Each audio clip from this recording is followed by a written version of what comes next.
What is up, everybody? Welcome back to the Most Notorious Podcast. I'm here with my guys, Raider Will, over there on the... Oh, I'm on the other side. Raider Will on the end over there. Raider Will on the end over there, Silver and Black Radio Podcast. 401 Raider Jeff right there in the middle. And Leo was here, but I don't Leo know what pulled happened. the Houdini in the middle of the intro. Yeah, legitimately. Right in the middle. So, anyway, how are you guys doing today? What's going on, brother? Shoot, Good. doing great, bro. Been waiting for today. I know. Yeah, I know. love this show on Tuesday night. It's a fun show, definitely. There's been a lot going on since the last time that we were on. So, just let's say what's up to a couple of people in the chat already. What is up? Ready 24 Nation 81. Oh, here's Leo. I don't know what happened to you. I accidentally closed the window. Good job, sir. Good job, sir. Jeff had me dying when he said, "Let me pull my." When he said, "Let me pull my teeth in," I was like, "What the fuck?" Silver Smoke, what is up, Silver Smoke? What's up, so Smoke?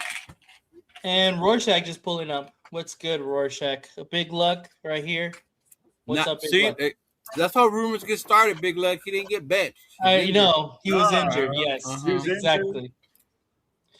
But yeah, let's go ahead and start today with a little bit of Raider news. Since last time we went on, there is one thing I wanted to hit on, and that was the signing of Noah Brown, wide receiver, formerly of the Commanders.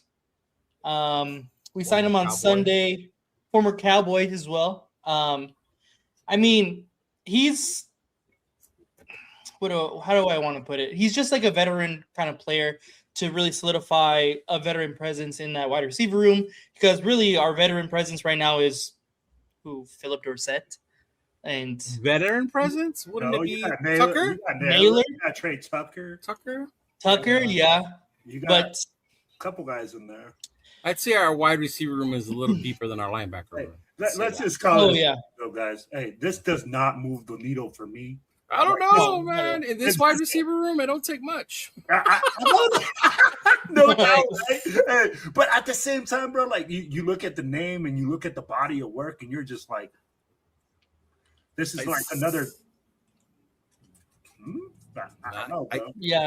I don't know. I see more than what we have in the room right now. I don't blame you, bro. 100%. Yeah, to me, this doesn't really do anything for me either. Watching him play, when I think of him, he was more so a commander to me, and he didn't really do much. Honestly, he didn't really do anything. So that's exactly what it is. He was the one that made that long catch, right, on the Hail Mary pass by Jaden. Was it him? Yeah, I think it was him. That sounds right. If I'm being honest, that does sound right. Yeah. But so that was one thing for sure. And then the other thing we'll get to right after. But let's go over the past preseason game that we just went through. So the Raiders lose 27-14 versus Arizona. Oh, let me put this down. Damn it! We fucking lost. I can't believe we lost a preseason game. Goddamn. So the Raiders lose 27-14 against the Arizona Cardinals here in Las Vegas. What are you guys' thoughts like off rip? I know it's been a couple of days obviously removed from the game, but let's start with you, Will. Man, my thoughts on the game was, hey, a lot of the things that we expected. If you see the first drive, Kirk Cousins was efficient, 5 for 6. I'd be like, we drove down, we scored points. Our defense looked like Swiss cheese. I mean, like everybody can run the football. I'll be like giving up touchdowns. So I'll be like, at the end of the day, lots of things to work on, man. Lots of things to improve on. Fernando Mendoza, you see him go out there. I know, Nate. I know he's not Tom Brady and with that pocket presence yet. But I never said that he was Tom Brady, to be fair. I know a couple people said that he's supposed to be Tom Brady, so I'm just waiting to see it. He went out there, man, in the first drive. He had his jitters, but then eventually he came down, settled down in the offense, and ran it somewhat efficiently. Did he struggle? Absolutely. But at the end of the day, man, what it is a preseason game. It's just like Cheeto said. Yeah. It's not like, we're not going to the Super. We ain't going to the Super Bowl anyways. But it's not like, hey, that doesn't mean we're going to get 10 wins. We were going to get 6. We're literally looking at 6 wins for the season. So at the end of the day, it's just a preseason game with the rookie head coach and a young team, man, that's rebuilding. Yeah, definitely. What about you, Jeff?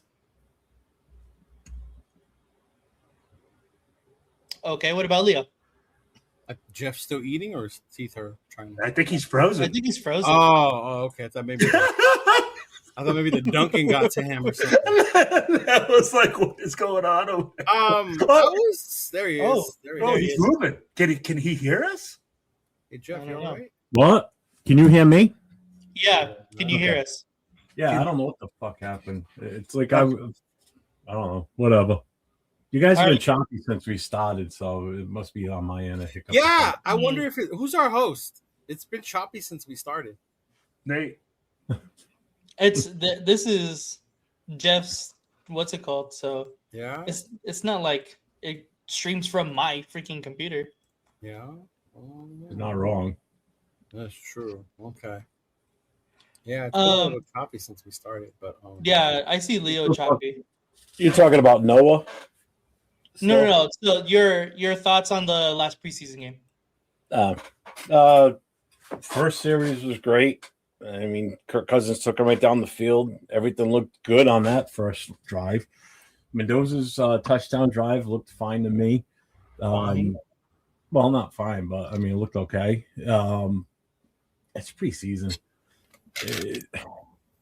My biggest concern was the defense, to be honest with you. Mm-hmm. Defense looked atrocious. All this hype on what we thought was going to be a better unit ended up being the worst unit out there, except for our special teams when a certain kicker was out there. He said unit.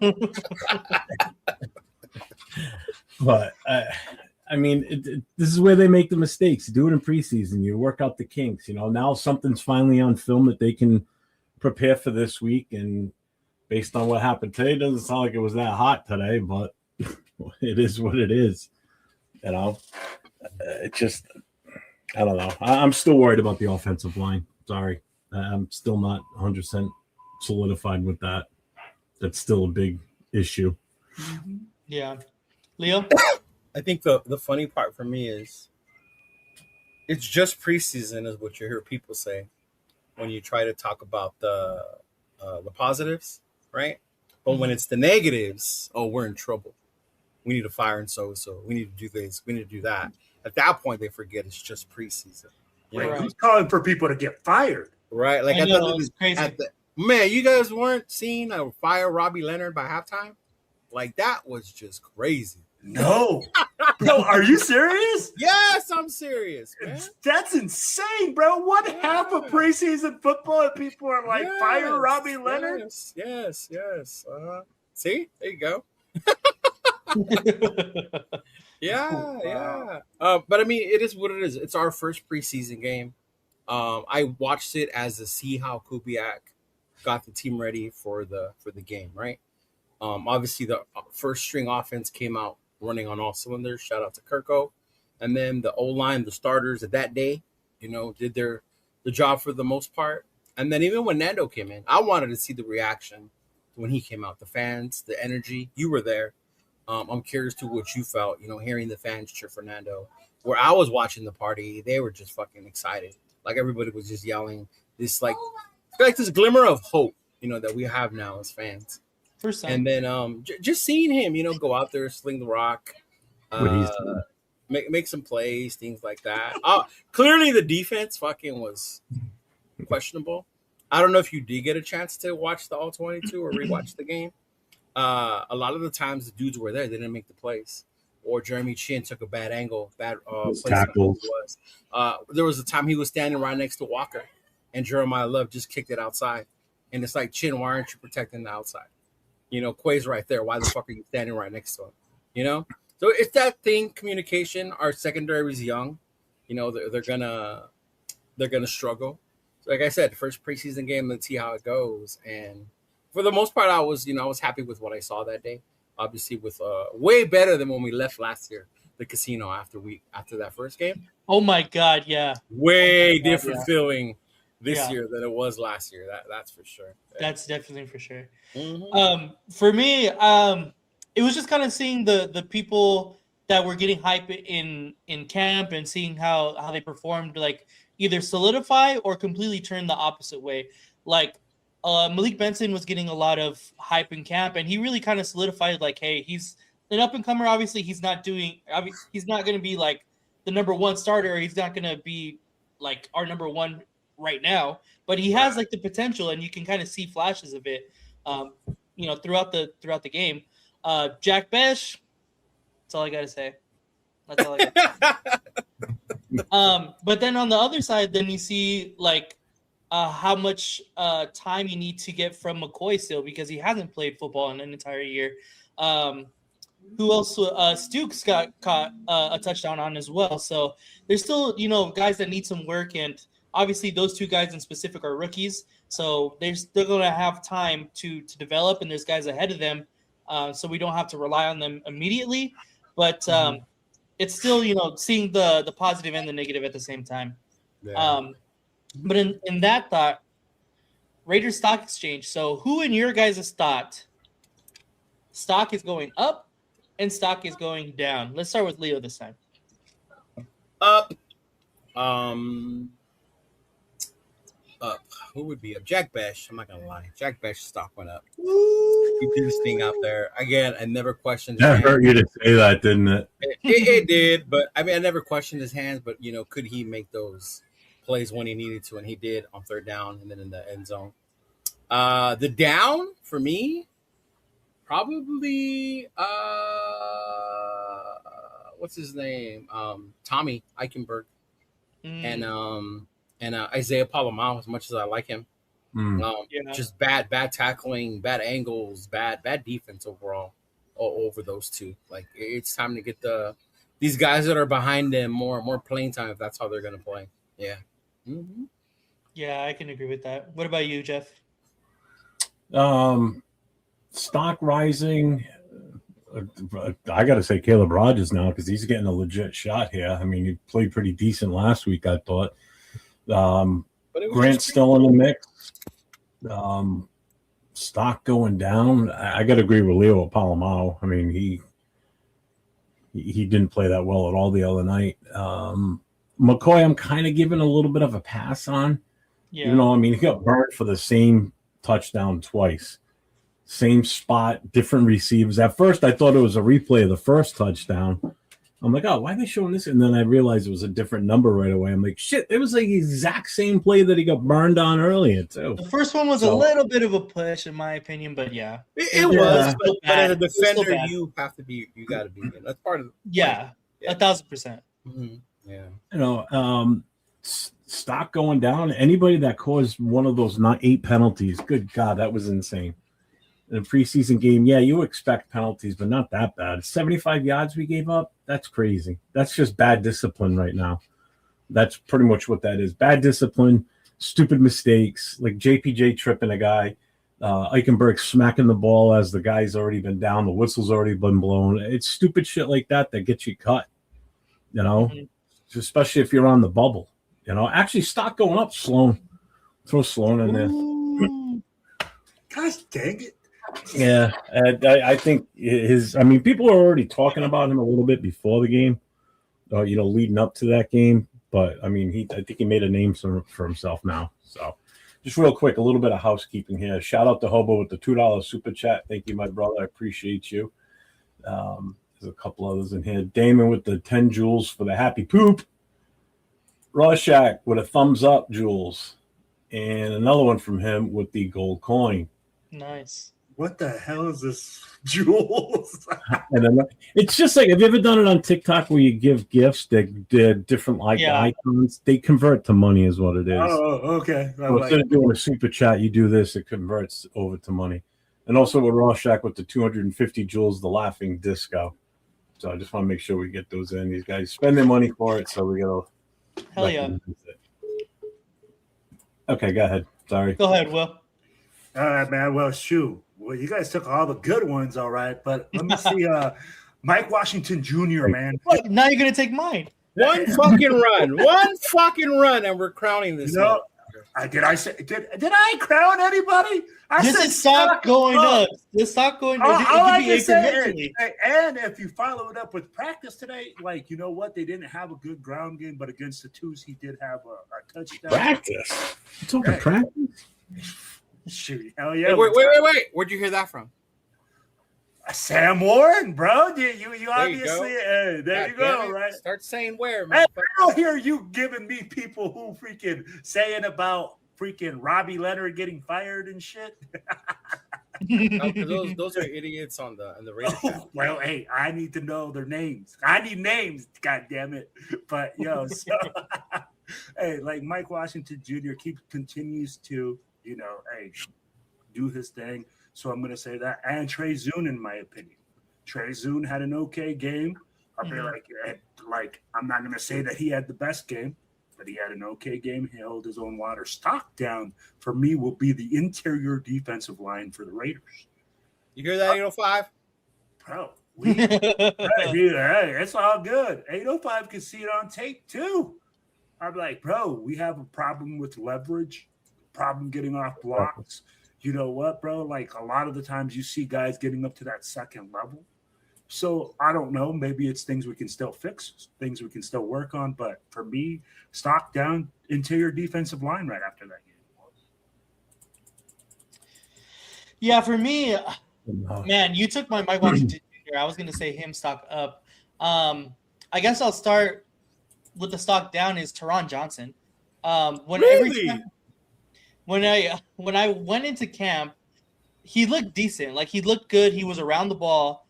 You said going down? Teron Johnson. Really?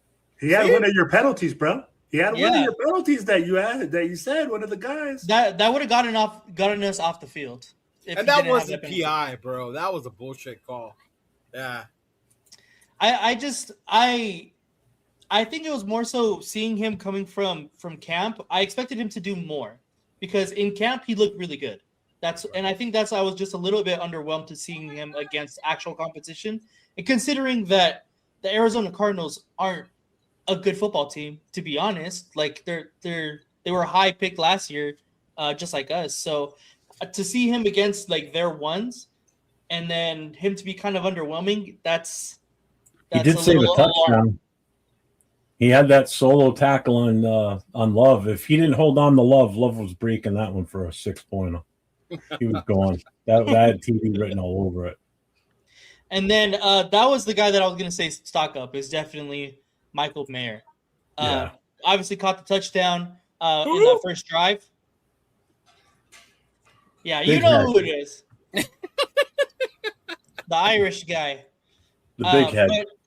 But Michael Mayer, definitely. We've seen it a lot. Me and 805 will tell you guys in camp that it was really the Michael Mayer Brock Bowers show as far as when the ones were going in team. Mm-hmm. So to see that translate into an actual game and see him catch that touchdown, that's exactly what we've been waiting for. We've been looking for the tandem of Brock Bowers and Michael Mayer for 2 years now, and now it's finally gonna hopefully see it in the regular season, but it's looking good so far. So obviously, this is only one game, so we're gonna need to see more from Michael Mayer. But I'm liking what I see so far. Oh, all right. Now I'm at the 805 starter kit.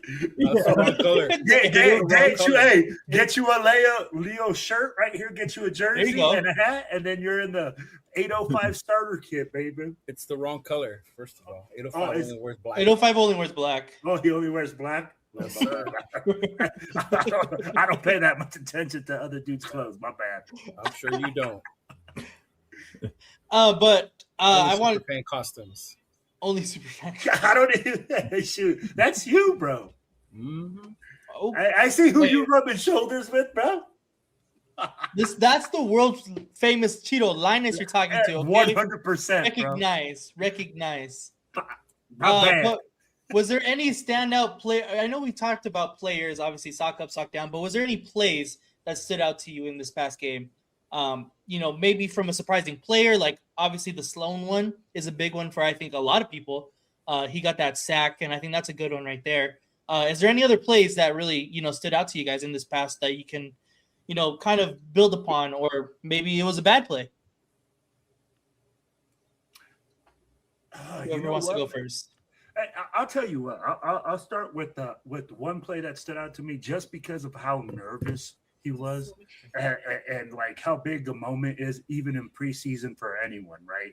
And that was when Fernando first came out, and you saw him take that sack where he kind of looks quickly and he starts looking around and he kind of circles up, and then he takes a sack. But that just goes to show, man, that even though it's a preseason game or anything like that, the speed of the game is fast.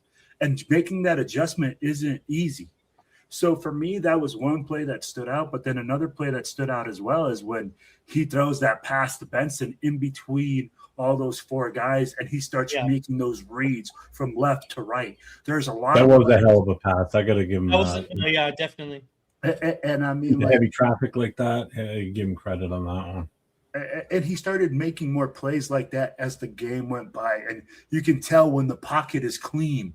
When he's able to, and everybody's right is going to say, oh yeah, everybody's able to make those throws when the pocket is clean, but that's not factual either. These guys are, he went out there and he made good throws when the pocket was clean, and I'd be like, those were things that stood out to me, at least offensively. What's up, Manuel? Leo left us again. Jeff, any plays you want to point out?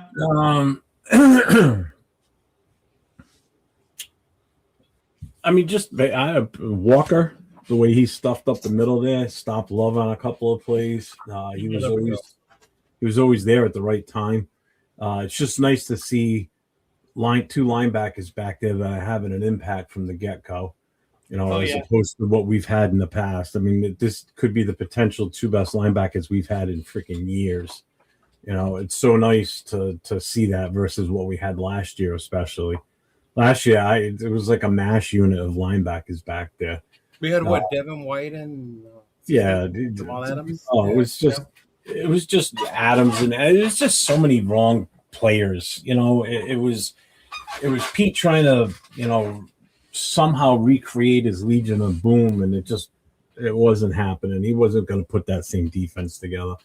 I think the other thing too is everybody that blocked on that long ass run that Washington had, not even taking into consideration his run, like not even what he did himself, but the blocking, starting with Haywood and then with Besh, the block that he threw. Oh, that's huge. Your center and then your left guard and just everything down the line. I mean, that block that Besh threw, that's what sprung him from that for the good chunk right there. And then when you look at Mike Washington, how he just hit that hole, he saw the vision, he planted that right foot, cut and gone. We're not used to seeing that. Like Genty would do those kind of hop step moves and then try and take off again, and everybody's on him at that point. The hate has entered the room. The thing, and everybody's like, oh, he should have broke that for a touchdown. What ended up happening is that defender just had the right angle on him. He had the angle on him from the get-go. So he wasn't going to break it. So, I mean, he still got, again, it was 50-something yards on that run. But those blocks that were laid out, and this is what we haven't seen in a few years, having that fullback, how much of a difference that makes, too. That fullback is going to be valuable this year. So I got a lot of hope for that, as far as the blocking and everything up front for run plays. So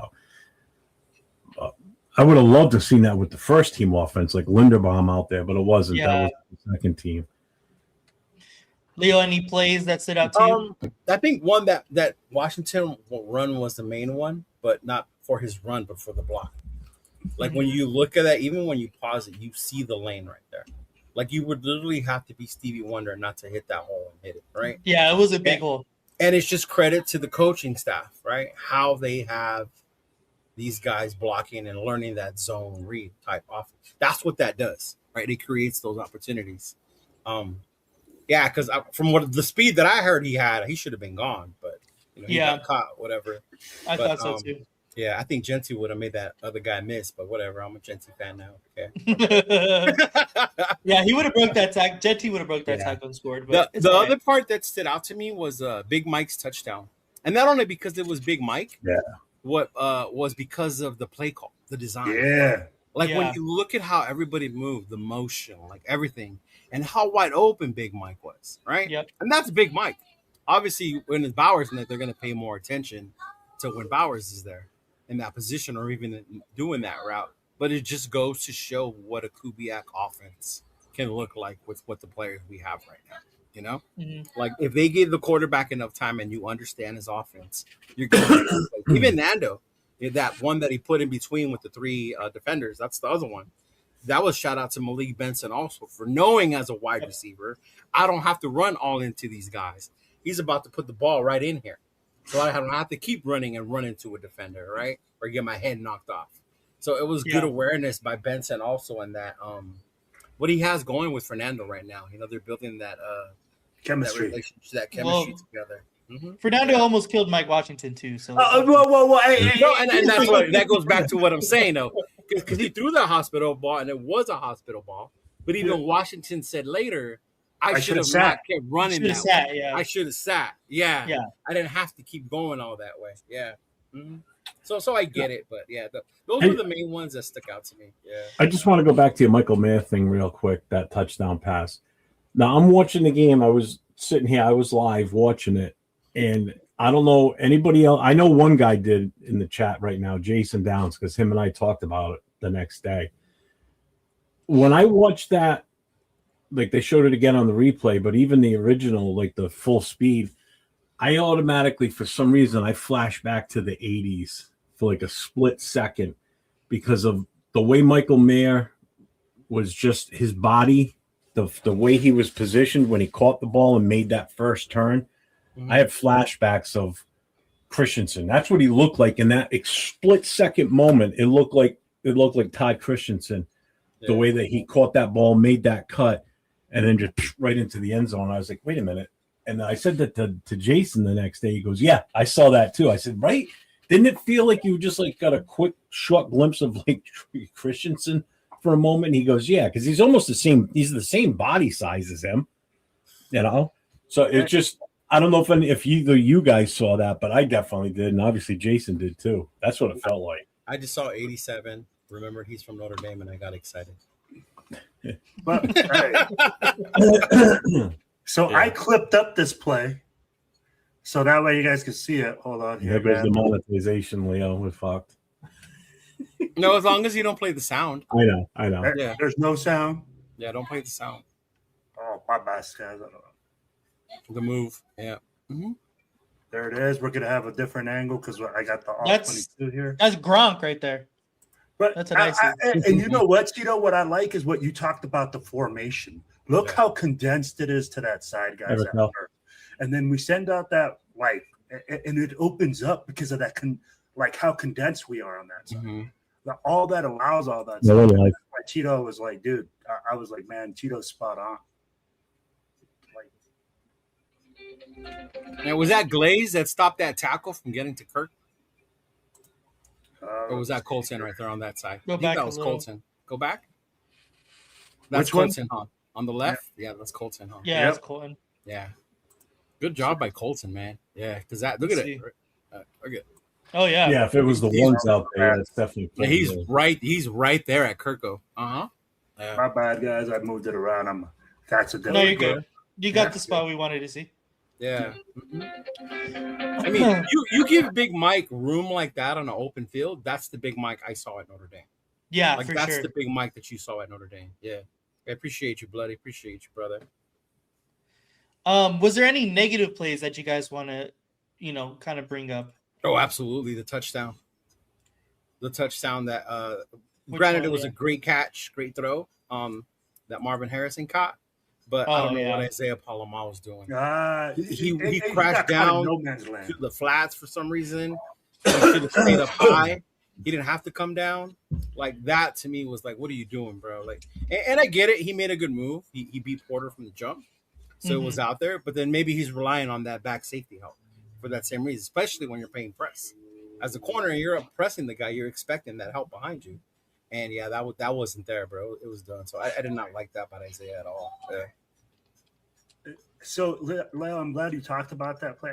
I was gonna clip that one up too, but I forgot that clip. But I'm gonna tell you, man, it's like he got caught with the eye candy. It's like that double post or that double slant, and they literally he got sucked up and he got caught in that weird in between, and then like he kind of got lost in space. But I 100% agree with you. Now the thing is, for me, a bad play was when you see 2 or 3 missed tackles in one play, and we had one too many of those plays, in my opinion, guys, where we had 1, 2 missed tackles with guys and then allowing them to extend their plays, allowing them to get more yards. At the end of the day, those were a ton of negative plays defensively where, man, I'm like, bro, basics. Even on some sacks, guys, we had guys screaming off the edge.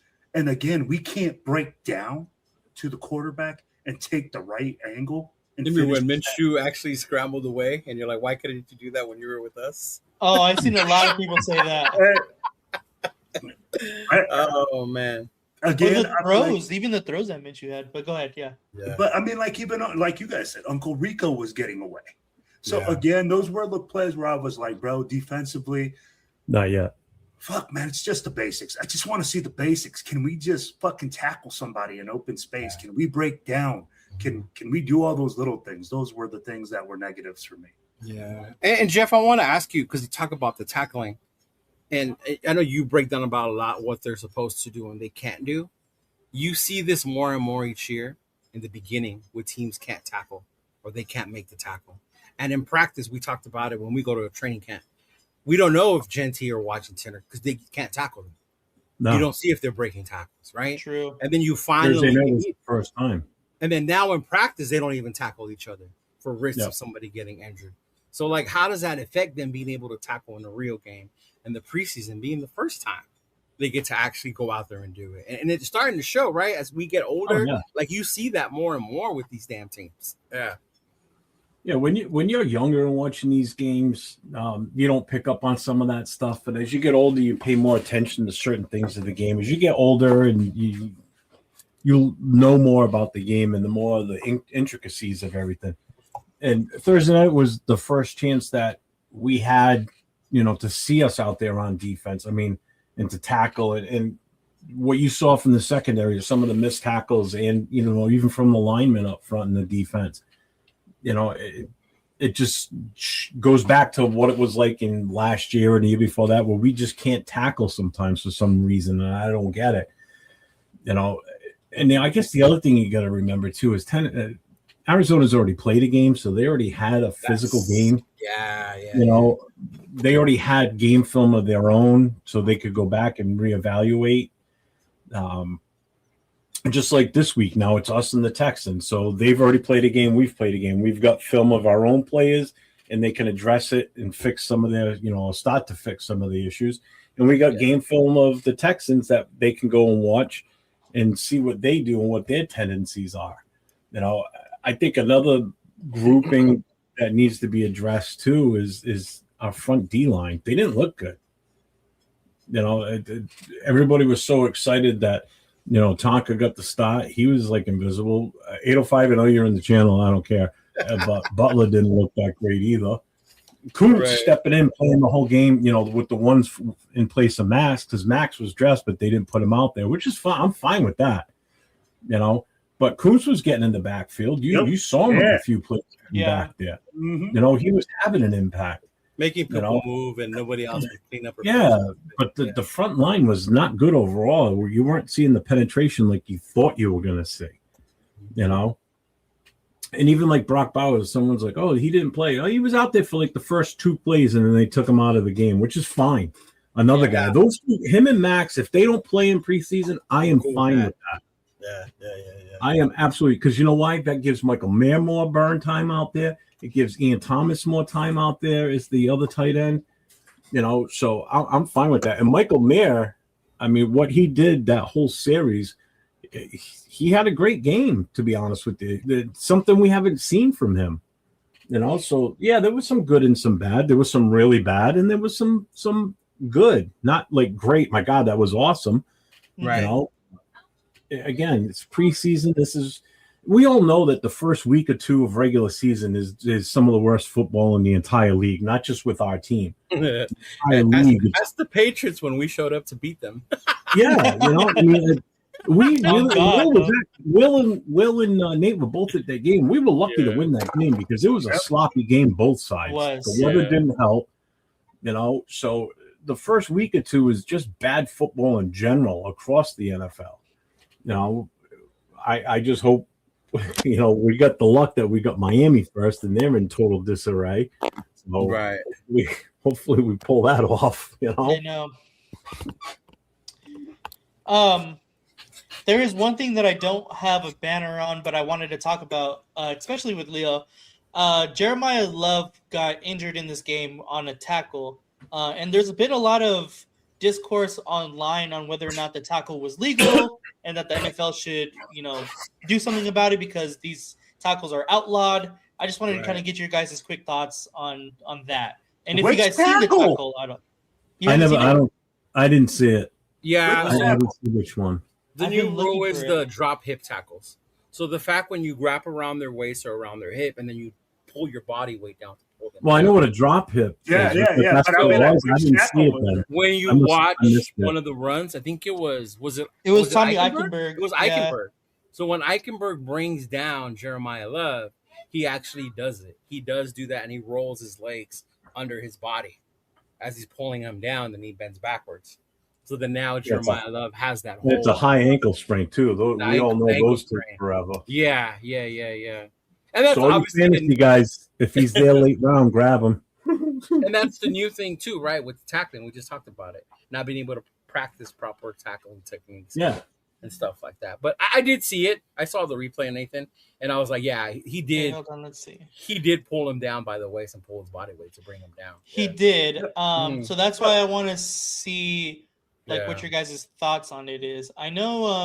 I need to really see it, bro. Like that's the thing. Okay, yeah. Oh God, See? Yeah. It's tucked underneath his back as he's rolling. Yep. Yeah. And mind you, we lost a really good running back from a tackle like that one year. It was the kid we had from Arizona when Carr was still here. He threw like a long pass to him, and when they tackled him, they did the same thing, and that ended his career with us. Yeah. Mm-hmm. Man, what was that kid's name from Arizona? Fuck. Wait, so let me ask you this. Was it called on the field? No. But that's why there's discourse online whether or not it should be, enforced. Yeah, exactly. Bro, like how are you you're gonna start enforcing things afterwards? The point is that it's an already illegal tackle. Like it's been illegal for a year now. So is it something that they missed? And so should this be more enforced upon, further review? I think it's one of those things, honestly, because you see how it does hurt people. And it's not because I like Jeremiah Love. Like it's not why I'm saying this. It's just the way we play ball now. As an old school head, I go, that's fucking ridiculous, right? I grew up watching the Ravens versus the fucking Steelers, bro. Those two teams killed each other. I used to love watching those games, right? And I couldn't watch that nowadays. They would not allow that to happen nowadays, right? No. So you got to kind of go with it, and you got to remember if they don't clean that up now, say that costs us during a meaningful play in the regular season because we said it's cool for Eichenberg to make tackles like that. And that's what you don't want to happen, for it to hit you later on in the season. And they do throw a flag. And he goes back, well, I've been tackling people like that all year. You don't want it to come and bite you in the ass in that way. Yeah. It's a new rule. We have to put up with it. Yeah. Yeah. I've seen a lot of people complaining about it, so I figured I'd bring it up because it's kind of a deal, honestly. A little bit, considering somebody got injured. To be like this, like to say to go after it after and to continue, bro, we almost are taking all the contact out of the game. I'll be like, bro, there's mistakes that are made on the field, right? And now, like, if the ref didn't call it a penalty, and now we're going to be like, oh, you're going to get fined for that. Bro, we're fining defensive players for hitting guys. They already do that. I was going to say, we might as well become the fucking NBA. Yeah. And say we got to score 55 points to fucking win games. What do you mean almost? We already are, dude. We're almost right there. We're going to go to 110 points a game. Mm-hmm. Hummer, Bo Jackson, he he had his hip pulled out of his socket. Yeah, that was different. Yeah, Bo wasn't pulled down like that. It was from behind, and when he grabbed his leg, he was running so fucking hard that his hip. And he's just so strong. That's the thing. Yeah, he's just crazy. so That is strong. so crazy. Yeah, he ran out of his own hip socket, basically. Yeah. That was brutal. That injury still stings to this day. Yeah, but I get it. I mean, I'm not saying go after him or penalize him, but I think you do need to let Eichenberg know you can't make tackles like that because it could cost us in the game. Say we're playing KC, right? Oh yeah, and that's the difference between stopping him and they get a first down. Yeah, if something like that happens, like on a 4th and 15, and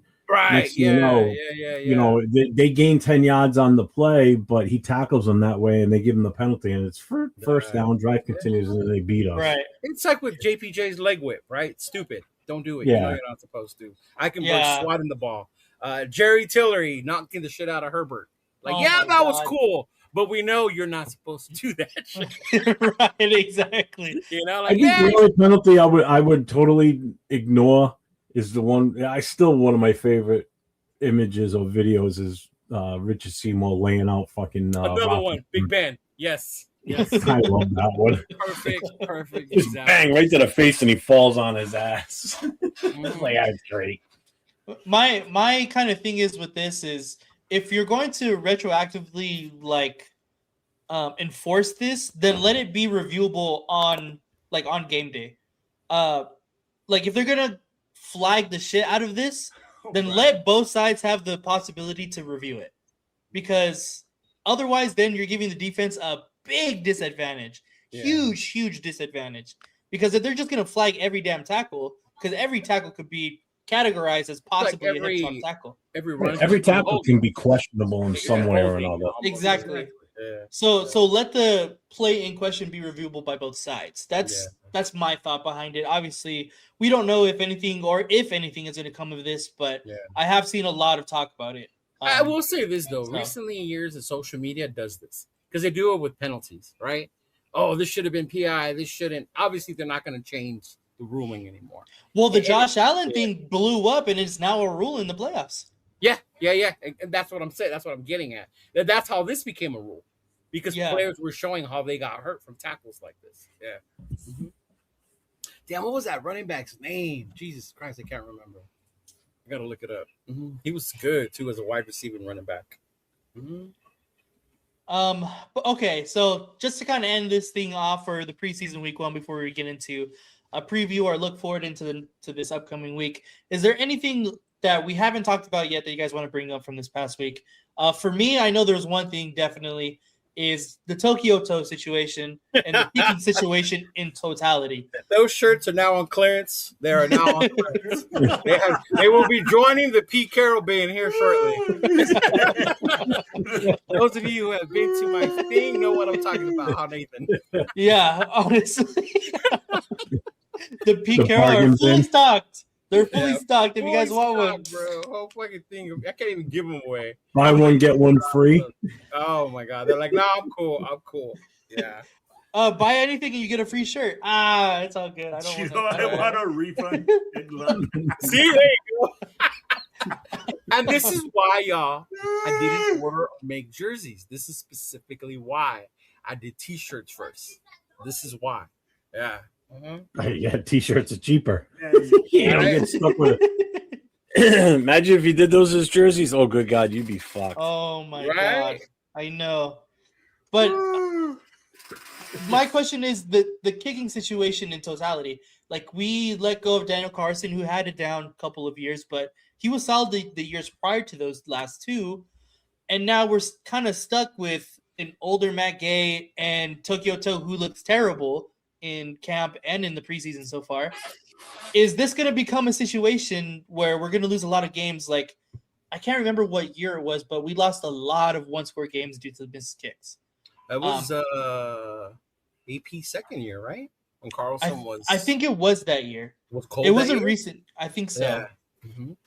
But do you think this is going to become a bigger issue than what I can already see it kind of is? Yeah.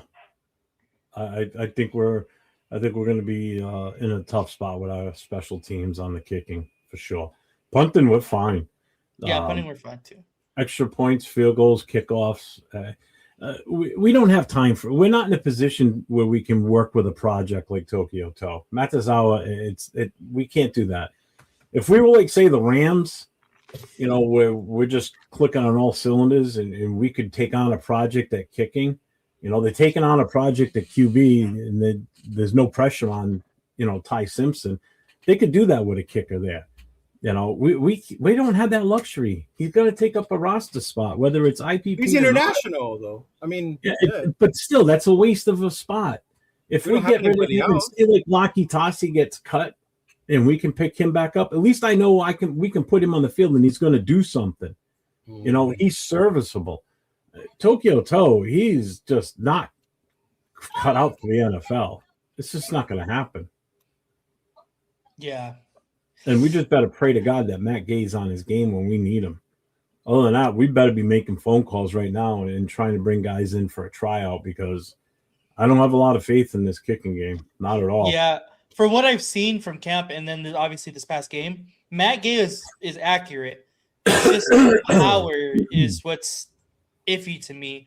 Past, I think, like 35 yards, then you start like, ooh, I don't know. Like, so but realistically, like an NFL kicker should hit 40 plus yards pretty consistently. Dude, now in age 50 should be consistent. These fuckers are crazy how much more they're kicking. Yeah. That's exactly why. So if we're iffy on 40, that's kind of a situation that we have to address. Yeah, but not somebody that's long in the tooth like Matt Gay. Some of these younger kickers, yes. Yeah. I can't count on him to consistently come out and kick 50 yarders. I wouldn't even be consistent with him kicking a 40-yarder. No, that's what I mean. So, I mean, if we're worried about him hitting from 40, well, what's the chance of, we're going to have chances where we're going to be at, it's going to be a 50-yarder, especially if it's a game on the line type of situation. Or we're going to be forced on fourth down to try and get the first down to give him some more yards, to shorten the distance up. We're not in a position to be doing that much either because I don't think we're geared that way right now. It's just it's not good. Quick shout out to Rorschach with the $4.99 super chat. I was immediately on to Houston right after that loss from the Cardinals. We all know preseason is vanilla squared. Again, this is a process. You're not wrong. Yeah, he's not, dude. I don't know if you guys heard, but I was on earlier with Rundown, and I did lift Saturday night. Obviously, there were games Saturday, and there were these three Cowboy fans, bro. So excited that they just beat. Oh yeah, you said it. I heard you say that. And now just look like, are y'all really flexing on the Seahawks? Like the Seahawks just won the Super Bowl, y'all. They've had two in the most recent couple decades. Like y'all flexing on the Seahawks, like for real over a preseason win. Like at the end of the day, like that's the same way when I left on Thursday. Like, we lost, cool, whatever. If we won, I wasn't gonna get excited that we won talking shit. Obviously, there would have been a reel of me doing like a crip walk or something excited. Right.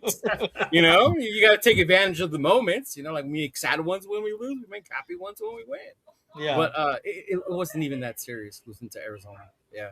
Well, but I think that Tito goes back to there's some fans that like, bro, they watch and they're freaking intensely watching and they know football and they know what's going on. And then there's the guy that fucking just, he's like, I'm a fucking fan and I'm like going to watch the game on Sunday and I just go get drunk with my buddies and I watch the game.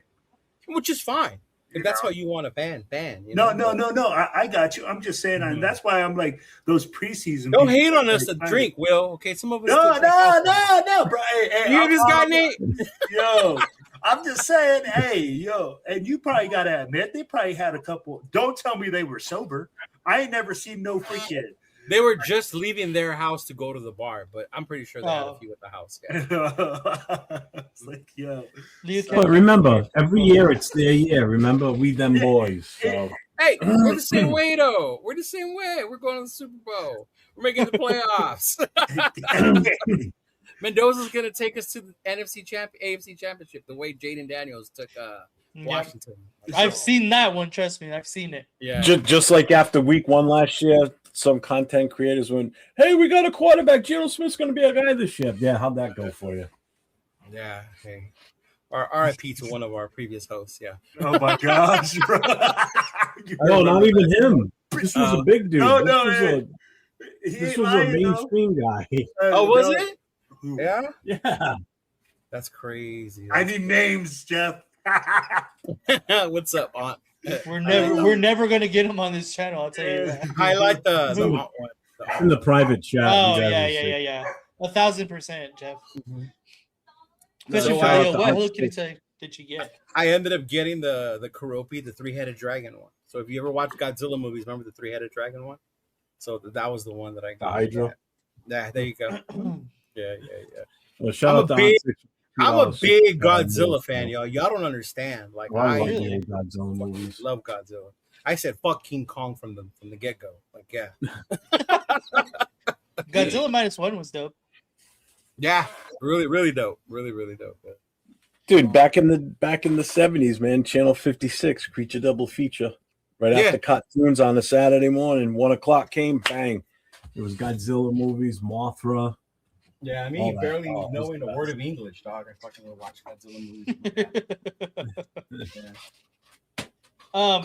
Anything else that we haven't talked about in the last preseason game that you guys want to talk about? Godzilla. Real quick, big luck. It wasn't who you think. It's not him. It was not him that said it. Fat shorts. Like I said, I put it in the private chat in here. You guys will see who it is. I'm not saying I seen it. Oh, was it really? Mm-hmm. Oh my god. Yep. Not the Oak, LA, Las Vegas people. Really? No. I get it, though. I mean, I was excited after that game too. I'm not gonna lie. I didn't say I was like, but I didn't say he was gonna throw for no 400 or 500 yards the following week either. But yeah. No. Looks like we got a franchise quarterback. Well, okay. Yeah. All right. So we're gonna move on from the last preseason game and look forward to the next preseason game. Now, well, I know there was Leo. one thing I wanted to ask. Sorry. Oh, go ahead. Yeah, go ahead. You were at the game, brother. Please Yes. share the experience with me, the vibe, the energy. You got Arnie out here in the chat trying to start some shit about Oakland, LA, and Las Vegas. But yeah, for you being LV, the newest person for us in Las Vegas, hanging out with 805 and everybody. How was it for you? Because I laughed because Josh went live and he said, "Come join me and the 17 people." At the tailgate. Oh, that was true. The 17 people were there. Yeah. It probably got up to like 35-ish people. Mm-hmm. But I mean, I wasn't expecting a fucking full crowd for a preseason game. To be fair, if you did want to go to a game, that was the one to go. That was $15 fucking that I got my tickets for. So like, if you absolutely wanted to go to a game, like that was definitely one to go. It was really inexpensive. Obviously, Thursday is a terrible time to go. But I was just gonna say Thursday night's a tough night. But like, if you really wanted to plan it out and go to a game, and that an affordable one on top of that, I think that was definitely one that you probably should have attended. As far as the atmosphere, there wasn't a lot of people inside the stadium. To be it didn't honest, look like it. Yeah, no, it didn't. There wasn't a lot of people. So the only time that you did get like big atmospheric kind of vibes was the Mike Washington Jr. run, the touchdown, of course, and then when Fernando Mendoza's name got called. Those were definitely the three things that everybody got hyped upon. Like, oh yeah, let's get crazy. And then even the PA announcer, like when they're doing the like, okay, it's third down, everybody, whatever, blah blah blah, right? Like that wasn't that loud either. But again, preseason, Thursday night, not a lot of people. So, but to me, it's always just a good time to go inside the stadium. Like, I'm never going to complain about that. Like anybody who knows me from going like into games, I always say as long as I'm inside the stadium, I don't care where we sit. I don't care what we do. As long as I'm inside the stadium and I'm watching the game, that's all I care about. Nice. So to me, that's where I want to be, and that's where I get the opportunity to be now, being in Las Vegas. So that's all I care about. That's crazy. And $15, bro. That's insane. Yep. That's cheaper than a beer. 1,000%. Exactly. And wow. we went to our spot before they made it to the Super Bowl. Oh man. We went to the watering hole prior. You know the watering hole? Yes, I know the watering hole. Walked right over to the stadium, and it felt exactly like any other game day, so it was tight. It was definitely I wasn't there. We didn't stop at Terrible's to get more beer. Yeah. I was reload at Terrible's, and then we walked to the parking lot. Yeah, I got to reload. But yeah, we did a lap around J-Lot. I mean, it was pretty dead at J-Lot, but people were packing up because we walked over kind of a little bit later, closer to game time. So people were packing up, but there wasn't a lot of people tailgating. So, but it was cool nonetheless. That's dope. And then I did practice my onside kicks in training camp. I did. Yeah. Your onside kicks? And out of all people, fucking Raquel nailed it perfectly, right? Yeah. And 805 too. 805 just fucking boom. That's it. I'm out. Right. Although I was kind of shocked by 805's form throwing the ball. Throwing the ball, right? I was like, come on. I expected a little more out of 805. Yeah, Mr. Emergency Quarterback. My ass. Yeah. Yeah. I heard you too. Like, hey, Leo said it hit the target. It counts. Damn. It's because I threw it so hard it went in and then came back out, y'all. That makes sense. That makes sense. I was there. I seen it. That's exactly what happened. Oh, man. All right, but we're going to move on to the Houston game, obviously, coming up this Thursday. I know, Leo, you posted earlier today on your Instagram about everything that you heard from the combined practices today. I've only seen one video besides yours that was kind of explaining everything that happened today. But for those who don't know or, need to be refreshed, tell us everything that you heard today about the combined practices. I mean, so without shitting on our team so much. No, you keep it a spade here, Cheeto. You don't fucking just keep it a spade. Follow Raider media logic, if you will. It was a playoff team with the Super Bowl caliber defense playing against or practicing against a team that's rebuilding, and it showed on the field.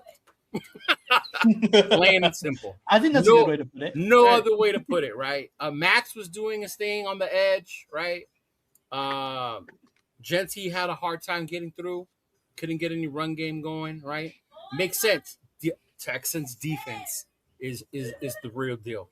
Real deal. They were last year. They are this year, right?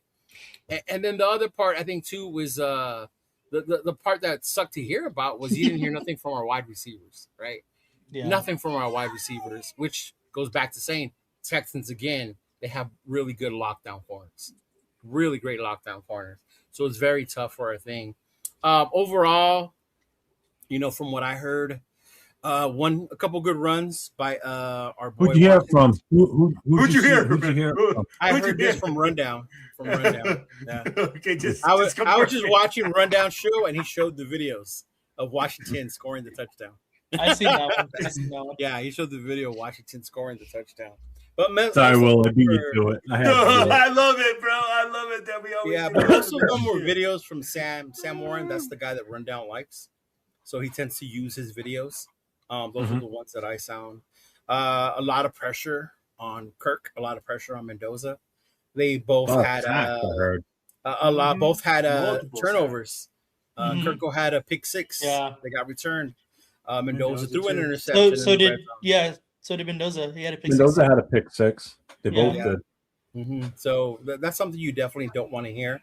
But then again, like you said, this is something I think the Raiders needed, and I'm glad that they got it. Somebody was telling me on Facebook that it was because they were tired. And tired of what? So let me explain why they were tired. So yesterday, I was telling Rundown, it's crazy to me how Kubiak is as a coach, because you always want to see how they prepare. So they practice Monday morning. right? They had to have their shit ready because they flew out that afternoon and go to Houston already.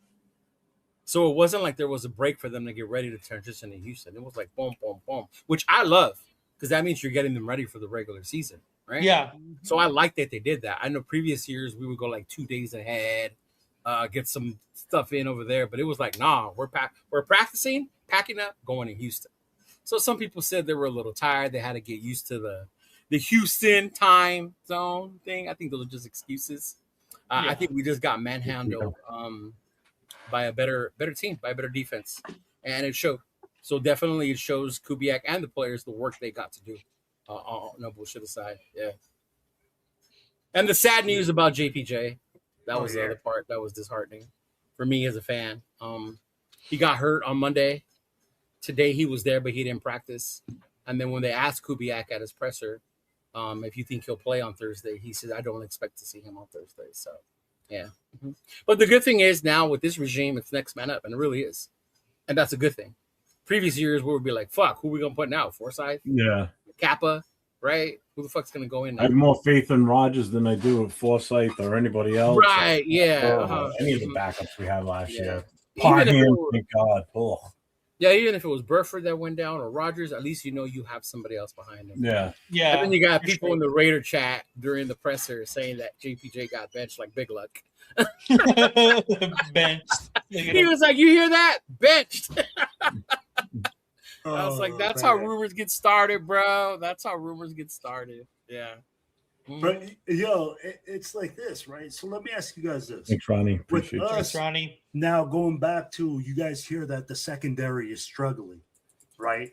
To keep up with guys. We go back to saying, hey, was it that our wide receivers were that bad? That when we hear about everything in training camp, that, hey, Eric Stokes has sticky coverage. You know, Ezekiah Mass is rising, all these guys having pretty decent camps. Is it that our wide receivers are just that bad? I don't know why you're saying that like that's a question. We knew that already. You know, Yeah. But when you look at that, man, you say, hey, let me ask you guys this. Do you guys see this defense even being ranked in the top 15 after, like, just this evaluation in preseason so far? Honestly, I don't. I didn't even think that before we started preseason. I thought that was just a conclusion people wanted to believe because we got Max back and we added these people. I felt that way. I did. Yeah. Until you finally get on the field, like, you don't know. Yeah. I thought it was around 15 at least, but now it's definitely on the lower end. Yeah. Now I'm back around 25, 27. We had a show, right, to set what we were ranked. And I think I said 15 was a big jump from what we were ranked last year. Yeah, definitely. We might be top 30. There you go. Yeah, 30. There you go. I think I said 20. 33. Right, we did have a show. I think I said 20 would be okay. People thought I was tripping. Because to me, even the jump up to 20 was big compared to what we were last year. Because we were 25? I think so, right? 25 to 28. Something around we there. were somewhere around there. Yeah. Mm-hmm. Oh, lucky it is suspect right now. You might be right, Think guys. Walker. Hey, Walker didn't make the stops he did on Thursday. Forget it. We would have just been eaten up. You guys might be right. They might be tired, though, because this is Fernando Mendoza right now, about an hour ago, since Cheeto said Sam Warren. I looked it up, but this is Fernando singing at the Rustic Bar. Man, look at Fernando. Get your shit on, dog. He's probably singing. She's from Texas. Oh, they're doing the rookie. You know what shit this right is? now. This is the rookie show. It's the rookie talent show. Yeah. Yeah, this is the rookie show. Oh yeah, that's the rookie talent. Because that's the other safety from Arizona. Oh. Yeah. That's funny. so good to see. Yeah. Breaking news, y'all. Will just brought you. Yeah, right. Awesome. Yeah, he's singing too short. He's singing Dub C. Hey. Let's not get that started. Stab. Oh my gosh, Cheeto. Oh, I seen that too. Right. This was a haunted house. Yeah. Yeah. But I think that goes back to like the expectations. Like I know a couple weeks ago Jeff was saying this season's a wash, right? And not saying that he's not going to watch, but it was like we have to see where we are at as a team, and this is when you start to see that, right? This expectation we're going to win 9-10 games. Jeff, your show with the other teams, we're going to sweep the West. Like what? Oh my God! Like what? Like where? Like where? How? There's no way people have said that, right? Not to swept them, but a lot of them said that we were going to win more than 3 kidding, games. right? No, there were people in the chat that Monday night that said it. See? The full show you're talking about? The Monday night show? Yes, wow. yes. Yeah. But I mean, a lot of that I think is just them saying it because it's 2 other AFC West teams on the show with me. Right. So, yeah, someone's saying that we're going to sweep the division, and I'm just sitting there biting my tongue. I'm like, I'm not going to say anything because I think you're crazy if you think we're going to sweep our division. I know you're going to be pulling my leg. I honestly don't think we could even win a division game right now if this is the way it is all preseason and we see what happens week 1, we're going to be hard pressed to beat anybody in our division because these teams are not bad. They're great teams, all 3 of them. Yeah, man. And they got their shit together. We don't. We still don't. You know, we're a long way away from being competitive in our own division right now. And don't let anybody fool you. I'm sorry. I'm just keeping it real. I'm just trying to I'm not trying to hype myself into the stratosphere. Like, yeah, we're gonna be awesome this year. No. Yeah. No. The one thing I do like about us getting our ass handed to us today was I want to see how they react tomorrow. Yeah. And I think I would say I want to see, because that's what was my thing about Thursday. All right, Max, what are you going to tell these guys up front after how horrible they played on Thursday, right? The veterans in the secondary, what are you guys telling the young guys? Like, look, we can't have another outing like that. So if y'all got your head smashed in today by the Texans, I want to see how you guys respond tomorrow, right? How you going to come back? Obviously, the coaches are going to look at the film and tell them as well, like what needs to be worked on. I want to see how this team starts to. It's a very young team, bro. When was the last time we had a team this young? Like I can't remember. Long time. And to that same kind of thing, and I want to bring this up because I don't do it often, and I thought Fernando Mendoza had a really good press conference after the fact. He said that. Okay, Nate. He said that how appreciative he was that he got the opportunity to play against such a good defense, right? And he was able to make those mistakes, and he was glad that he made those mistakes because now he can learn from those. Yes, he did say that he can grow from that, and that he could progress from there. And obviously, he's very well media trained, and that was. I was gonna say, right. You said what he meant, but he used different words to express that. Right? No, exactly. That's why I just kind of summed it up and made it more personable. Yeah. It sounded better, but he said it obviously a lot more media trained. But I know exactly what he meant from it. And that's just a really good thing to hear from your quarterback. Like from your first round quarterback, who's obviously still learning as well. And that's something that you can obviously, from a big Mendoza hater, you can appreciate. From a big Mendoza, and he is. That's why the chat's saying, "Damn, the Nando love from Nate." Yeah, but I like what you guys are saying, man. If we're gonna come out here and measure ourselves, let's measure ourselves against a good fucking team. Yeah, let's fucking put the freaking road or freaking lay the road down, and lay the foundation right now. If we fucking get our ass whooped by Houston, but we end up being a better team after this, who cares, bro? Nobody is going to remember that we lost in the preseason. Exactly. Bro, 6 games is the maximum amount of games that we expect this team to win. And that's going to be a good season. Yeah. If we win 6 games, I'll say if we win 6 games, that's a good season for us. You doubled your win from last year. Exactly. Yeah. I'm like, you can't ask for anything more. So at the end of the day, you can. You can. But can it be realistic? I mean, I want more than 6. Don't get me wrong. But do I expect it? I'm going to ask for more than 6. But if you look at our schedule, where do you see more than 6? That's why. I mean, we damn near upset them in Houston last year. Yeah, you're right. You're right. I didn't coming off a blowout the week before. Yeah, coming out getting our asses handed to us. Yeah. Yeah. Probably one of the worst games I've ever seen. Yeah, see, look, Big Look says 6, 8 wins for Damon, at least 8 and up. If we win 4-5, I'll be happy. It's an improvement on the year before. And again, I keep saying it. As long as we're showing continuous growth, camaraderie's building within the team, everybody's gelling together. We're just being beat by teams that have better players than us, more prepared, existing teams that have had, this roster for a long time. There's so much newness to this roster that it's not gonna happen overnight. I mean, yeah, it happened in Washington, it happened in Chicago, but do I see that happening here? Not really. Not really. I think it's just that so many years of us being let down that we want it to work, but in reality, we know that it's going to take time. Well, some of us know it's going to take time. Some think it's an overnight miracle, but because they've seen it happen, other teams like it happening. Yeah. And to kind of just go on a little tangent here, GFam says, "Thank God for my Dodgers. I might lose my shit." I'm starting to think that all of my sporting teams' choices, I think the reason why they lose is starting to become my fault.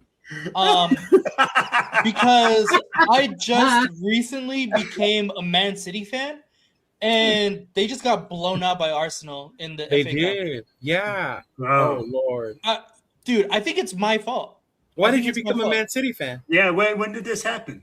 This year, after the World Cup, because I liked Erling Haaland. We were in the Puma store, and they had I was going to say Haaland. Yeah. They had a beautiful Man City jersey, and I had been looking for a Premier League team for like a couple of years now. Mm-hmm. So I was like, okay, you know what? I think I'm finally ready. Let's do Man City. Fuck it, right? I woke up at 6:00 on Sunday morning. Jesus, dude. Sleepy-eyed, watching Man City. Okay, Arsenal scored the first goal. All right. And then I wake up, scored again. Okay. After the third goal Arsenal scored, I'm going back to bed. It was still the first half. I'm going back to bed. Your hardcoreness went away after the third goal and 6:00 in the morning. Gotcha. Yeah. Well, Erling Haaland got subbed off after the second goal, and I was like, oh, okay. And then they scored the third, and I was like, yeah, I'm done. Let's go. Yeah. let's go back to bed. Oh, but yeah, that's my little tangent for today.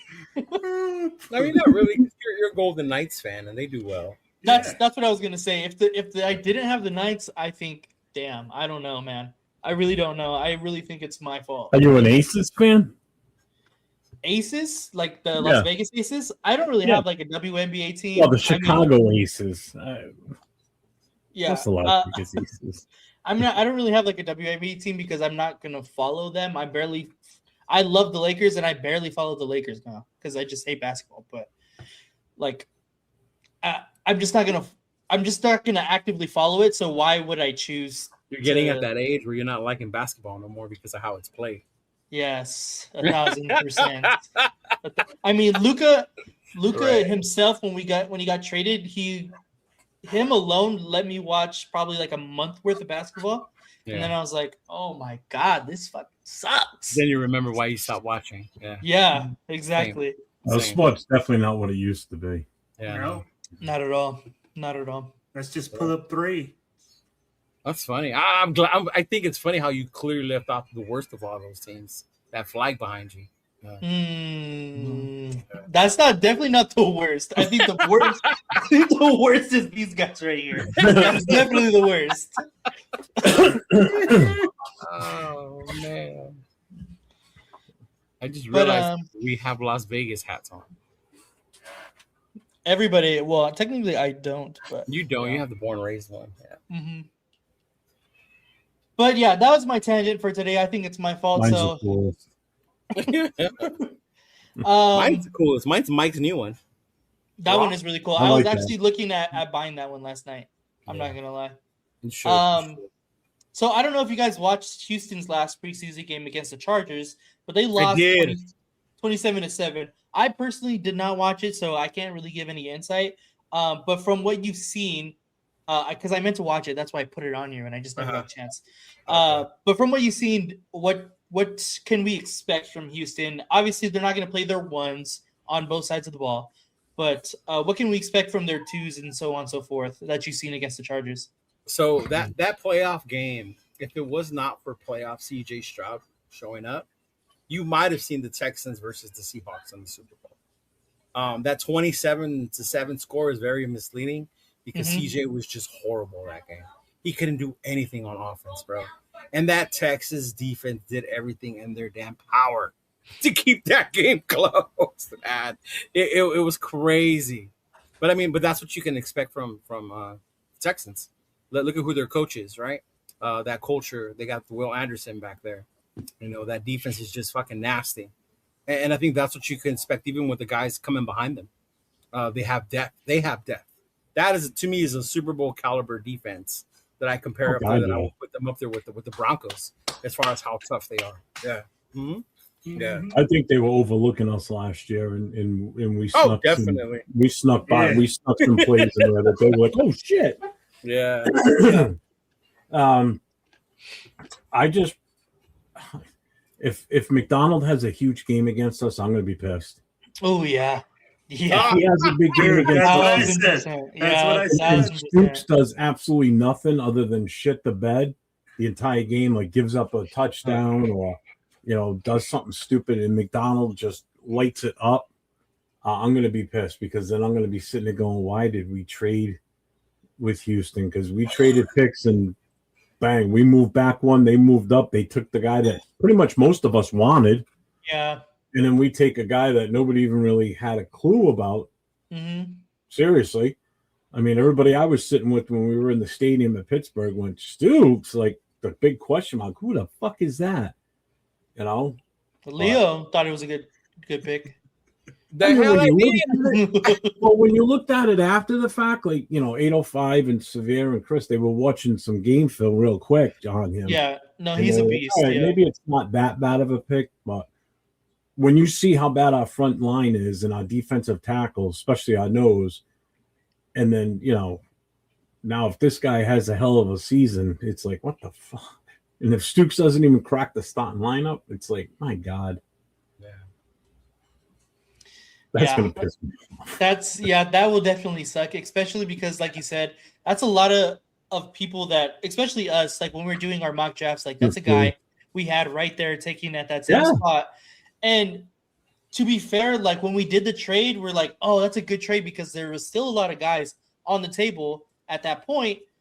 But then they went boom, boom, boom, boom, and then left us with like, oh shit, now who do we take? Yeah. So Cleveland in the 7th round. Or whatever round we got him in. Like, God damn it. But I think the funny part when we talk about that now, like afterwards, before the draft and all that, we kept talking about how we have guys, but the previous regime didn't give them a chance.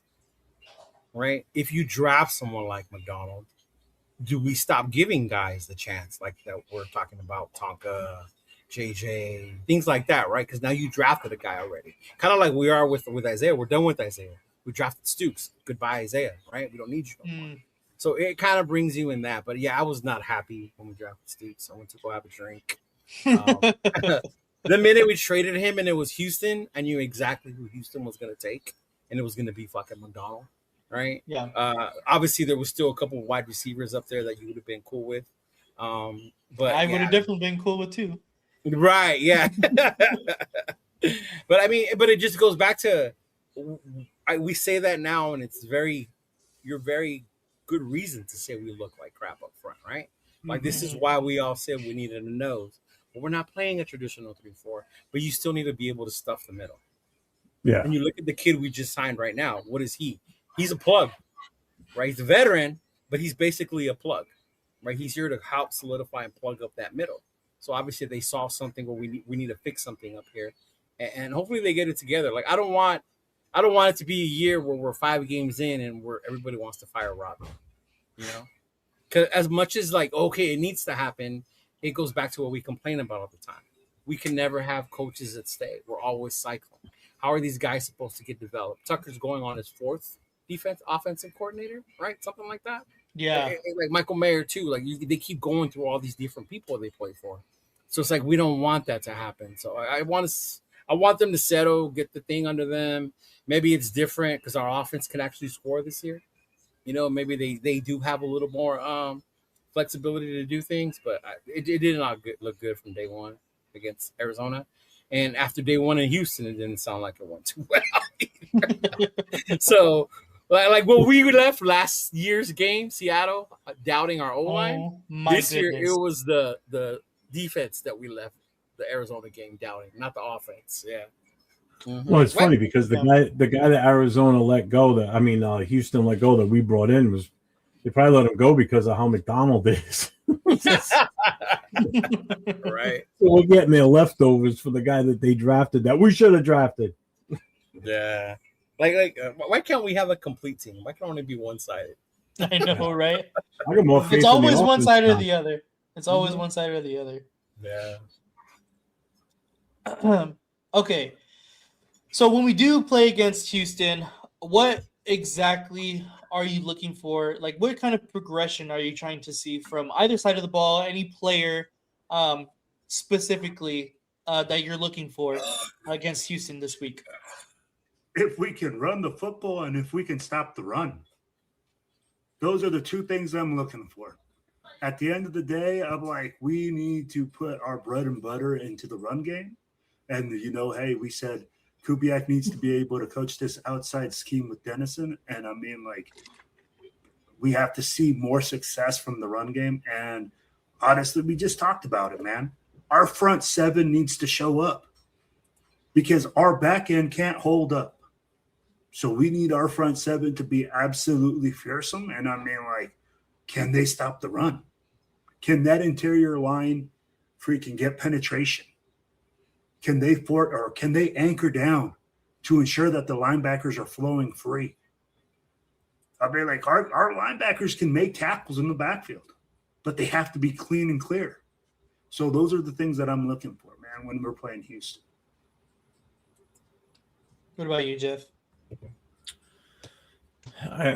Will's pretty much right on the head with it. The run game, especially against that front that they have in their defense. It's a formidable defense. I don't have much faith in the defense doing anything against Houston's offense, to be honest with you.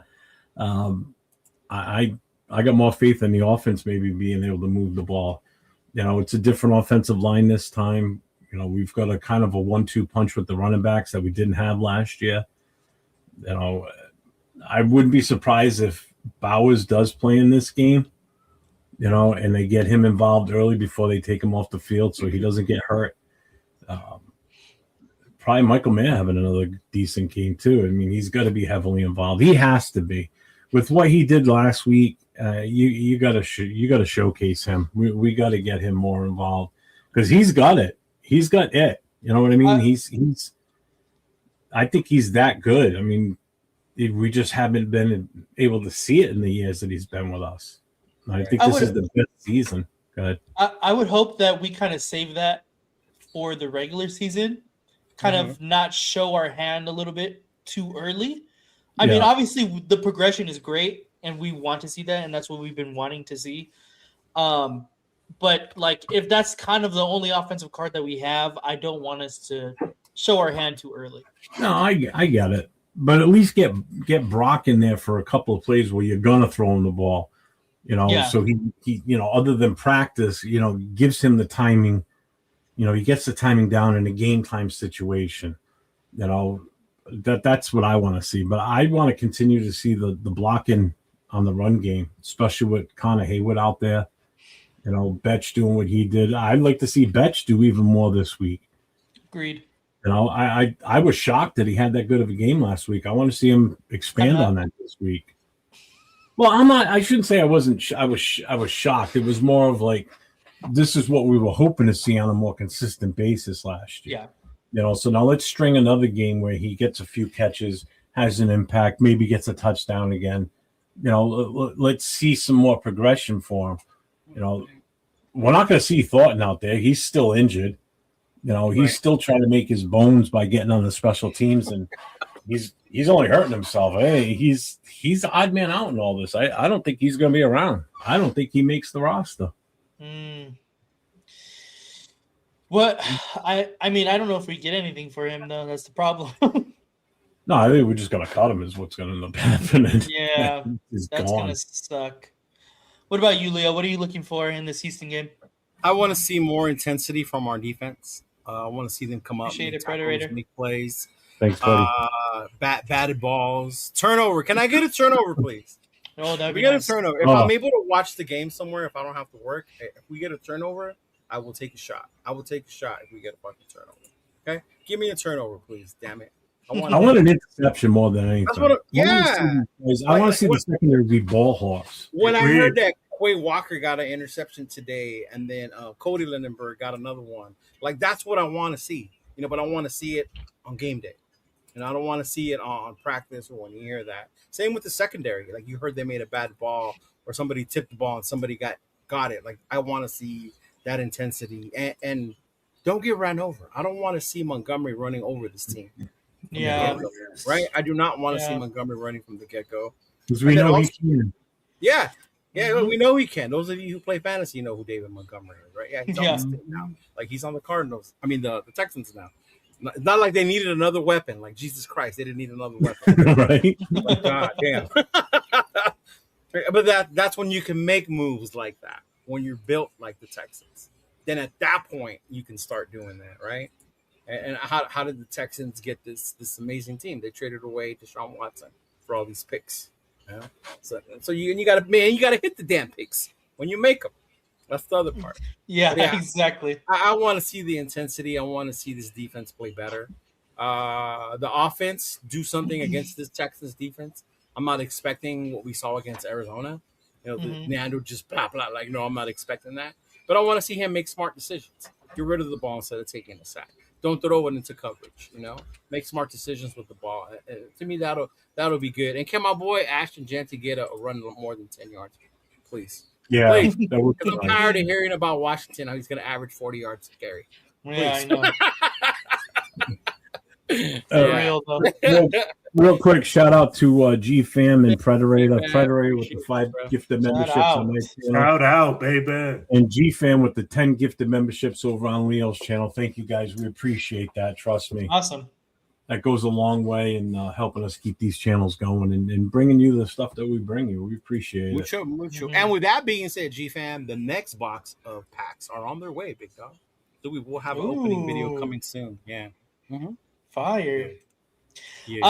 For me, what I really want to see in this Houston game is how does our secondary bounce back from a bad showing, not only from the preseason game that we had prior, but from today. I heard that Nico Collins had a great freaking day.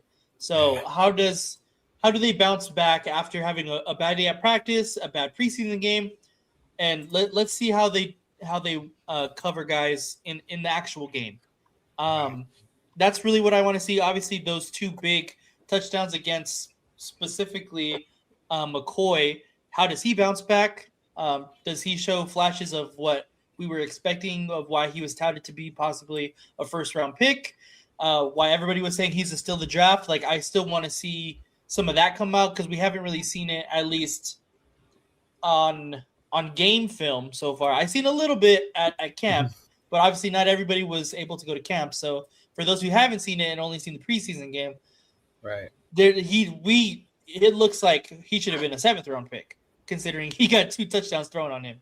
So I want to see some more out of him.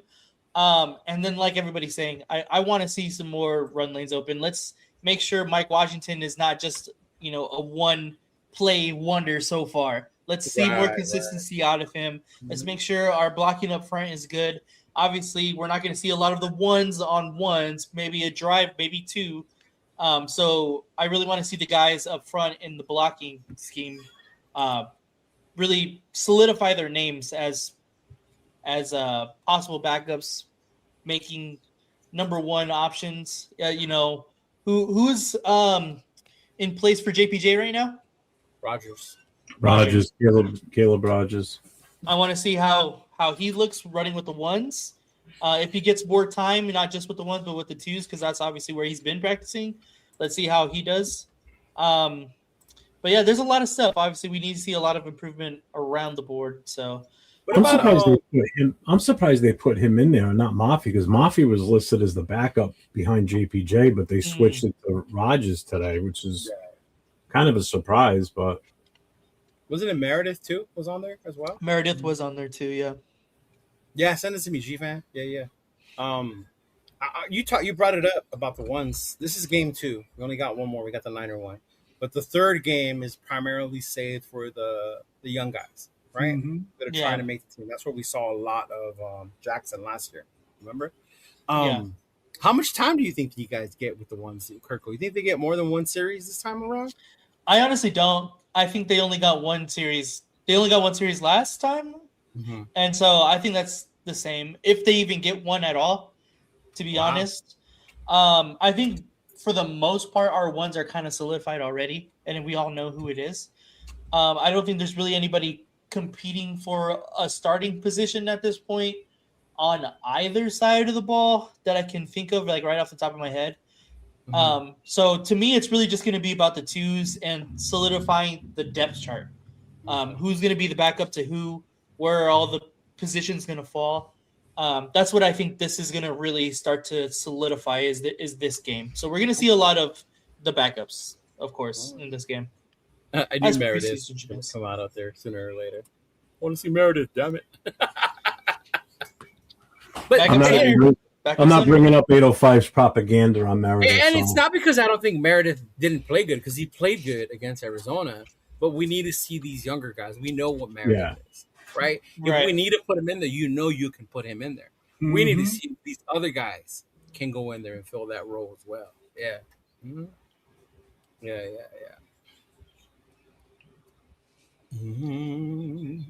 Will? Yeah, Bush. Keep quiet. I'm listening to y'all, man. I'm listening to y'all. So shoot. Hey, damn it, Nate. What was the question? I'm listening to y'all. You don't even know what the fuck. You went so bro. He went so long. I was like, hey, shoot. All right, you guys covered it all. What are you looking for against Houston? I already told you, bro.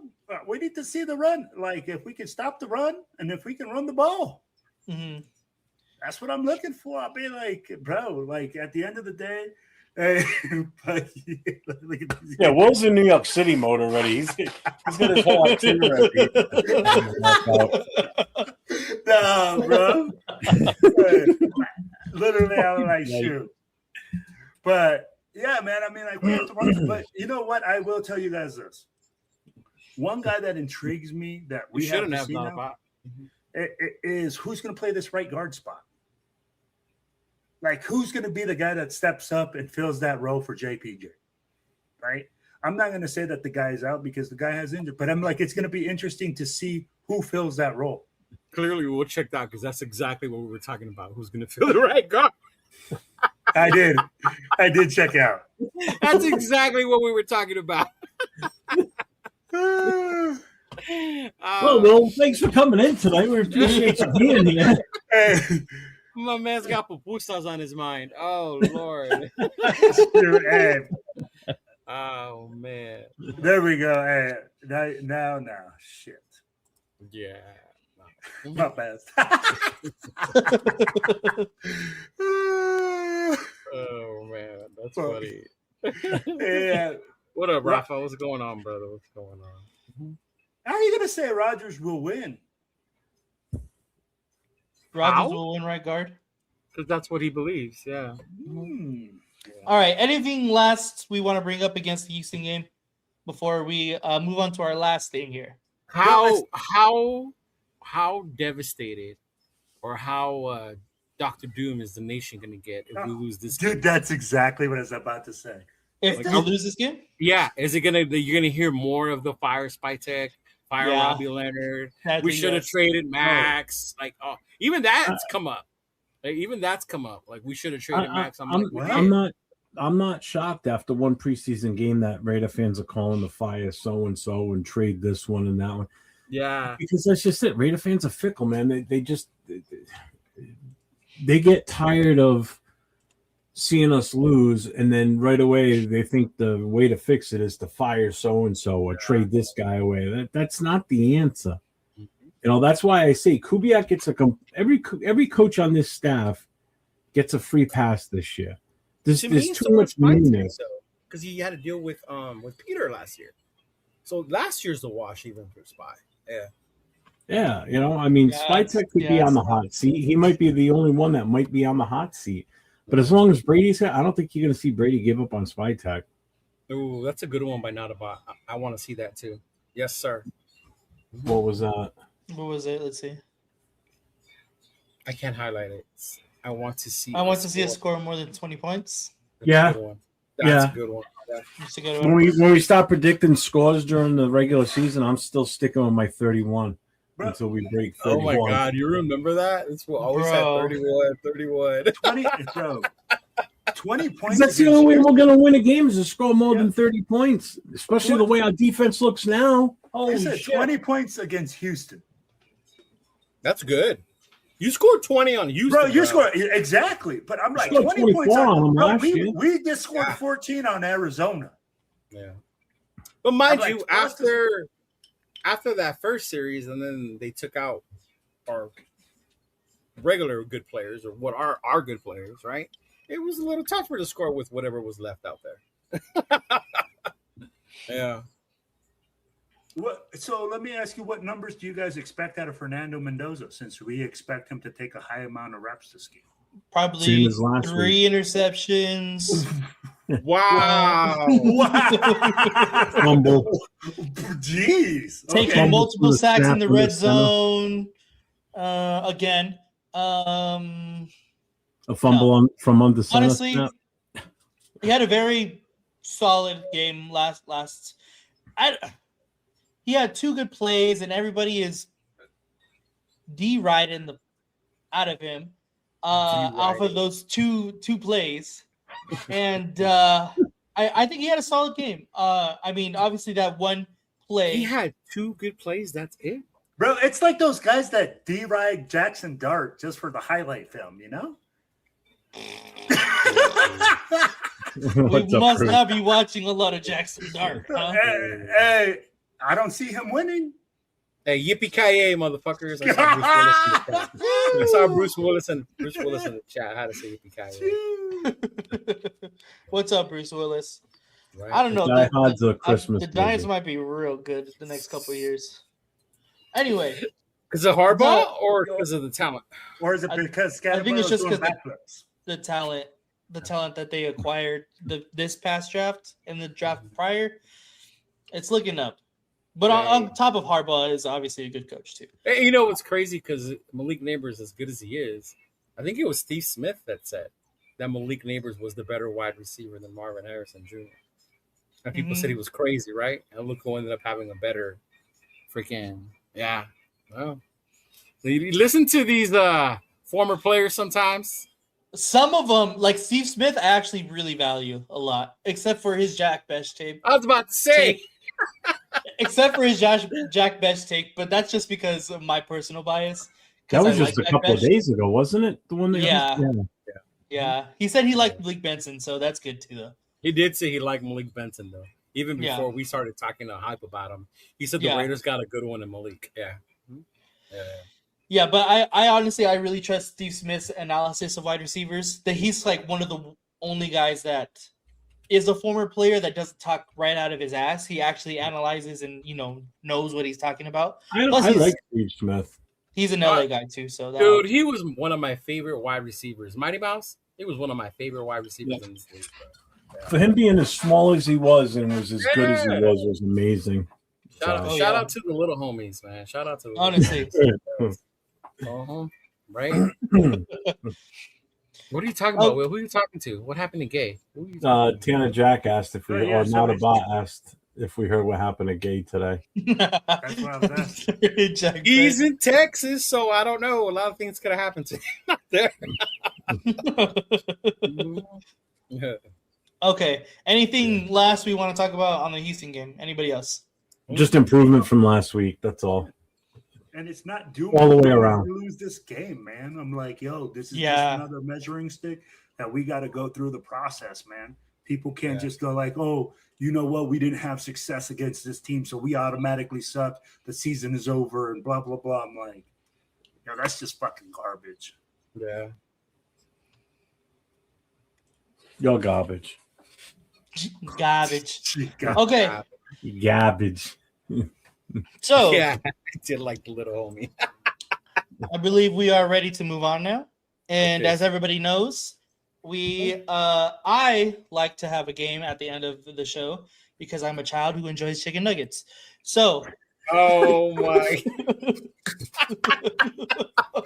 mind you, my Hello Kitty Happy Meal did have chicken nuggets. Right. So I have no room to talk shit. I forgot about that. I should have totally brought that up. I totally forgot about that. Don't knock the chicken nuggets, man. They're not bad. But I believe most of us, if not all of us, play fantasy football. Yes, and so fantasy football season is starting to come up. I don't know if any of you guys have done your draft yet for your leagues or one of your leagues. I know, man. You're not in one? Nah. That's sad. I need to be. Chris, I'm in like 4 of them. I think we should probably make one. We should make one. Yeah. But fantasy draft season is starting to come up pretty soon. So what I wanted to bring up is there's this game going around on the basketball community side of TikTok called 82-0.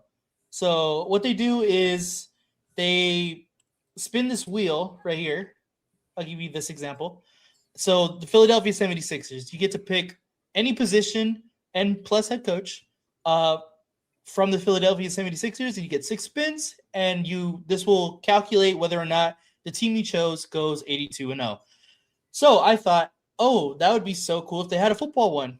Guess what? They do.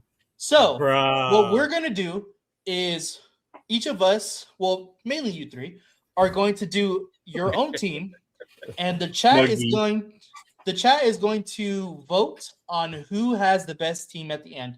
No matter what our I guess we can also determine, because they give you a record once your team is fully filled out. It calculates your record and whether or not you went 17 in a row. So we'll see 1 who has the closest to 17-0, 2 who has the best team, and 3 who we think has the best team, and 3 who the chat thinks has the best team. Okay. So who wants to volunteer to go first? Wow. A special team coach was pissed at Tokyo. Y'all get there. Oh, fuck. Damn, I didn't hear that part. I'll go first since none of these fools said it. Yes. All right. So you get to choose quarterback, running back, wide receiver, tight end, defense, and a head coach. Okay. So once you fill that position, you cannot unfill it and refill it with another position. You'll kind of get it as the game goes on. And I have to pick from the team that comes up, right? Correct. You have to pick from this team that shows up right here. Okay. All right, let's see it. We're doing fantasy. Okay. Yeah, anybody. Las Vegas. Wow, that's crazy. That's pretty cool that we give the Raiders the first spin. Oh, man. Is there a tight end slot? There is a tight end slot. Give me Brock Bowers. Brock Bowers. Okay. That him and Genty were about the only Raiders I was going to pick. Yeah, no, I agree. New York Giants. Oh, give me Malik Neighbors. Malik Neighbors. Okay. Good pick. Are you sure, Malachi Fields? I know, right? Yeah. Malik Neighbors. Pittsburgh Steelers. Yes. No. Yeah, no. Quarterback, running back, defense, and head coach. Oh, God, I don't like their head coach no more. I was about to say Tomlin, but he ain't even there no more. You know what? The Steelers always have a decent D. Let's go with their defense. Yeah. All right. Let's go Steelers defense. Mm-hmm. 4th pick, Arizona Cardinals. Ooh, we still got that spot open. Jeremiah Love it is. Yeah. Quarterback and head coach. Who's the Saints coach? Who is the Saints coach? What's his name? Kellen Moore. Sean Payton. Sean Payton. No. Sean Payton on the Broncos. No. Is it current? It has to be a current. It can't. Yeah, be it's current. Yeah. This is current. Yeah. Okay. Kellen Moore. And the quarterback is who? Oh, Shook. Lord. Yeah. Spencer Rattler, Tyler Shook, And I Zach add Wilson. Derek Carr to Love. Like, Jesus Christ. I put him on. Hey, Zach Coach. Wilson's there. That's Come what's on, tough about the game. You can't go back. You have to make it strategic. Yeah, give me the coach. I don't want to risk quarterback. Kellen Moore, okay. And this last pick, quarterback, is going to be from the Chicago Bears, Caleb Williams.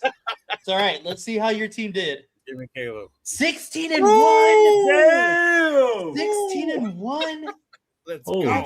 shit. Crazy, bro. Although, I mean, I'm not gonna lie, with Kellen Moore, with that running game, the wide receiver and the quarterback, and Brock Bowers, Honestly, that's not bad. Yeah, that's a good mix, man. looking at this, That really not is. that bad. I got lucky Wow. with Caleb. I played this game quite a bit to try to make sure it was good enough to bring on here. My closest was like 14 wins. So this is fucking crazy. Because it's me, bro. Come on now. All right. Well, remember your teams because we'll have the chat vote on it at the end. Okay. Wow, 16-1, Leo. That's crazy good. Okay, who wants to go next? I'll go. All right, Will. Yeah, let Will go. I'll go last. Will's gonna put what's his name? Lombardi Your as his first coach. spin, Minnesota Vikings. Wide receiver, Right? Randy Moss. Okay. It's got to be current, bro. Or current Telling Justin you, Jefferson. Justin Jefferson. Wide receiver, Justin Jefferson. He's in New York, dog. He's in New York. Yeah. Hey, good thing it doesn't have kickers on there. Leo got the Raiders on that one. You'd be screwed. Dallas Cowboys for your second spin. Wide receiver, CD You can't Lamb. go. You can't go wide receiver. Oh, Quarterback, running back, tight end, defense, head coach.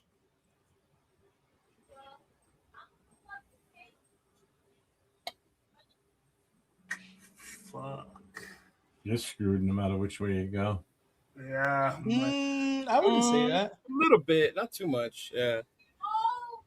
There's a way out. Yeah. I know mine. I would pick here. It might be the same, but I'm gonna let Will pick. I'm not going to go head coach. I'm definitely not looking at defense. Who do they have at tight end right now? Tight end is Jake Ferg. That's a good one. The chat's telling you go coach. Big Lick said you lost. Just give it up. Big said Dak is a regular season hero. That is true. You know what? I'll go with Dak. Dak Prescott. I personally probably would have gone defense. Yeah. Dak Prescott. Tennessee Titans. You have running back, tight end, defense, head coach.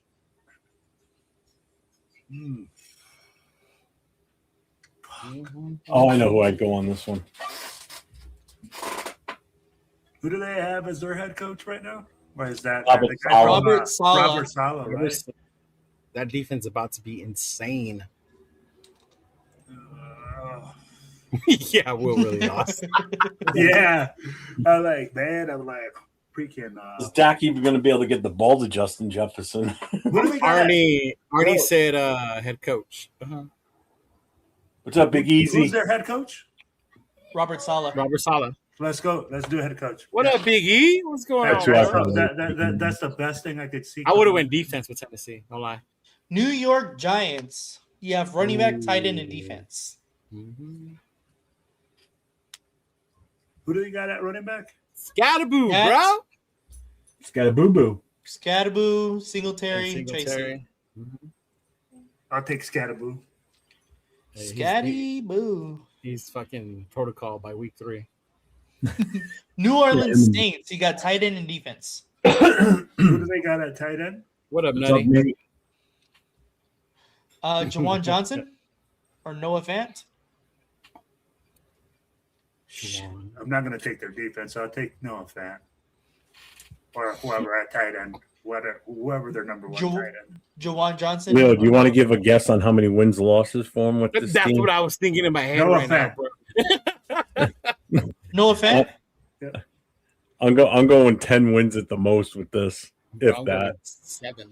All right. And your last pick for defense is going to be the 49ers, which is not bad. Yeah, lucky with that one. You should have saved your tight end. You would have got Kittle. Yeah. 10 and right. 7. Wow. 10 Okay. and 7. Big Leg said 6. 10 and 7. Yeah, Okay. 10 and 7. All right. All right. Here we go.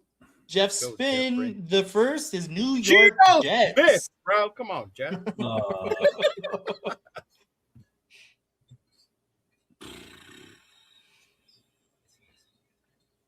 Wide receiver, Wilson.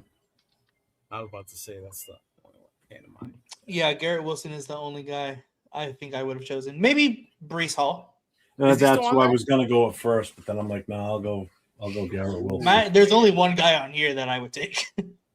Yeah, we're going A-Chain. Yeah, that's the only guy that I would take here. Yeah, Edgar said Brees Hall as well. He would have won Brees Hall. Washington Commander. I think I probably would take him here. Oh, bro, I would, no question. Yeah. With A-Chain and with Wilson? Yeah, that's not bad. Oh, I yeah, mean, we're they're- not quarterback. I was about to say their head coach ain't a bad choice either, but Yeah. Jaden Very- Daniels. Very forgiving computer, I see. Cleveland Brown. Oh, that would have been perfect for your quarterback. Damn it. Fuck you would have been perfect for my quarterback. Who's that tight end they got?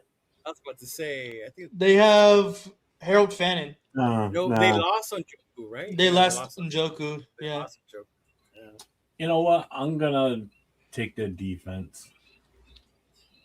When I played this game to make sure it was good enough, I got the Cleveland Browns 6 straight fucking times, dude. Oh, Oh man. Buffalo Bills. Ouch. Ouch. Ow. Ouch. Tight end or head coach here? tight end. A&A program. I'll go with Dalton Kincaid or I'll Dawson? go with who's the younger of the two? It's Kincaid. Isn't Kincaid. it? Kincaid's the younger. Yeah. Yeah, right. Kincaid. Kincaid. And your head coach is going to be from Kubiak. the Minnesota Vikings. Hey, that's not a bad coach. That's not bad.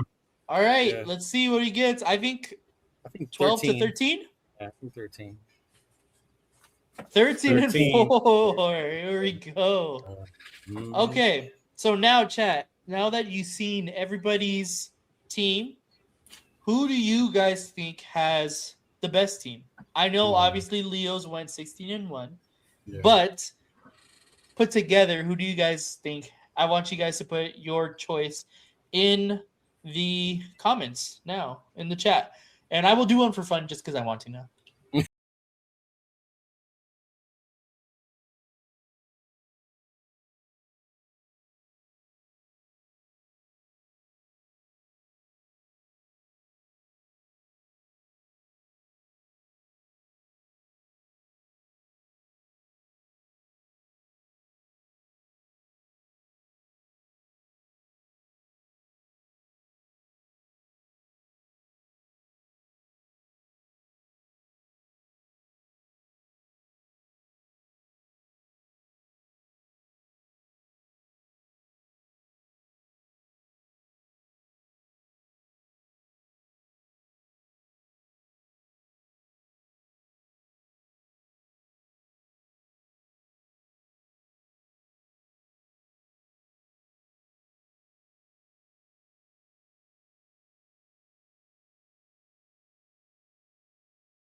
Go back his to their MVP wide year. receivers. That year, Denarius Thomas had with Peyton Manning? Wasn't that like an insane fucking record-breaking year? It was for Brandon Peyton Marshall. Manning, but not specifically for Demaryius Thomas. Okay. I think Rod Smith is their best receiver, bro. A guy that had a consistency for years. Yeah, TD went off that Super Bowl year. Bobby Humphrey. Wow. I remember that motherfucker. I'm pretty sure it's TD here. But B. Marshall. who else do you guys want? We need wide receivers, huh? You wouldn't take one of these wide receivers? I wouldn't. At least me If I personally. would, it would be Marshall. Brandon Marshall. Yeah. No, he didn't even have a big season either because he was there with Jay Cutler. Marshall's biggest fantasy year was in Chicago, I believe. Yeah. Scroll down more on the wide receivers. Julius was the tight end. Yeah. See, Demaryius Thomas had a 1,600 yards And with Johnson, 11 he was touchdowns. too. That's pretty good. You see Demaryius Thomas numbers? But let's not cheat, please. Yeah, we can't pick a defense. I would have said defense a while ago. Yeah, I would. Yeah, that's for sure. Fucking Von Miller's Orange Rush back in the day. Fuck yeah. Or even that Denver defense that annihilated Cam Newton. That was insane. Yeah, that was a really good defense. Floyd right, Little. Who are we thinking here? I was voting for Demaryius since we already got 2 running backs. Demaryius? Let's go wide receiver. Yeah, we got to get a wide receiver. All right, let's go Demaryius Thomas. I want the record to show I would like to take TD. TD, yeah. How many points? Detroit Lions. Demaryius Thomas got Calvin 340. Johnson. That's actually really good. Megatron. Calvin Johnson. Right? Yeah. It's either him or Barry Sanders. Wait, come out. Ooh, Barry Sanders. Barry Sanders. Ooh. Yeah. Oh. The Barry Rush. Remember, you're talking a 2,000 yard rusher in 1 year too. He was. I honestly don't know off of the top of my head who has better fantasy output, Sanders or Megatron. Oh, Megatron was so nasty too, though. Yeah. They both played about the same amount of years, 8 and 9. I think it was. Wow. See, that's what I'm saying. That he fucking. That's hard. That's hard. Flip a coin, bro. We ain't As a lose. fan of him, I would have to say Barry, but I Barry? do believe Megatron put up some nasty ass numbers as well. Okay, so Leo says Barry. Who do you say, Jeff? Barry. Barry? Will? Big love. Bro, it doesn't matter now. I was gonna say Megatron, but you know You what? can. There's 4 people. I was gonna say Megatron too. That's why, but Yeah. we'll go Barry Sanders because I'm hosting. My vote doesn't really count. Okay. 348. Damn! That's pretty solid. That's pretty solid, guys. Carolina Panthers. Steve Smith. Yeah, I think it has to be Steve Smith too. Steve Smith. Yeah. We're all good with it. Yeah. That's the best wide receiver they've had. Big Luck had a really good point here. Megatron leaves flex open for the best value. That's a pretty good point. I don't think it really would have mattered because I think Steve Smith probably would have been the choice either way. Carolina, yeah. Uh-huh. Yeah. But let's go Steve Smith. What's up, Neil Raider? I see you. Let's go, Neil. We got a B out of that one. B? What was our lowest grade, or did they give you? Did they tell you?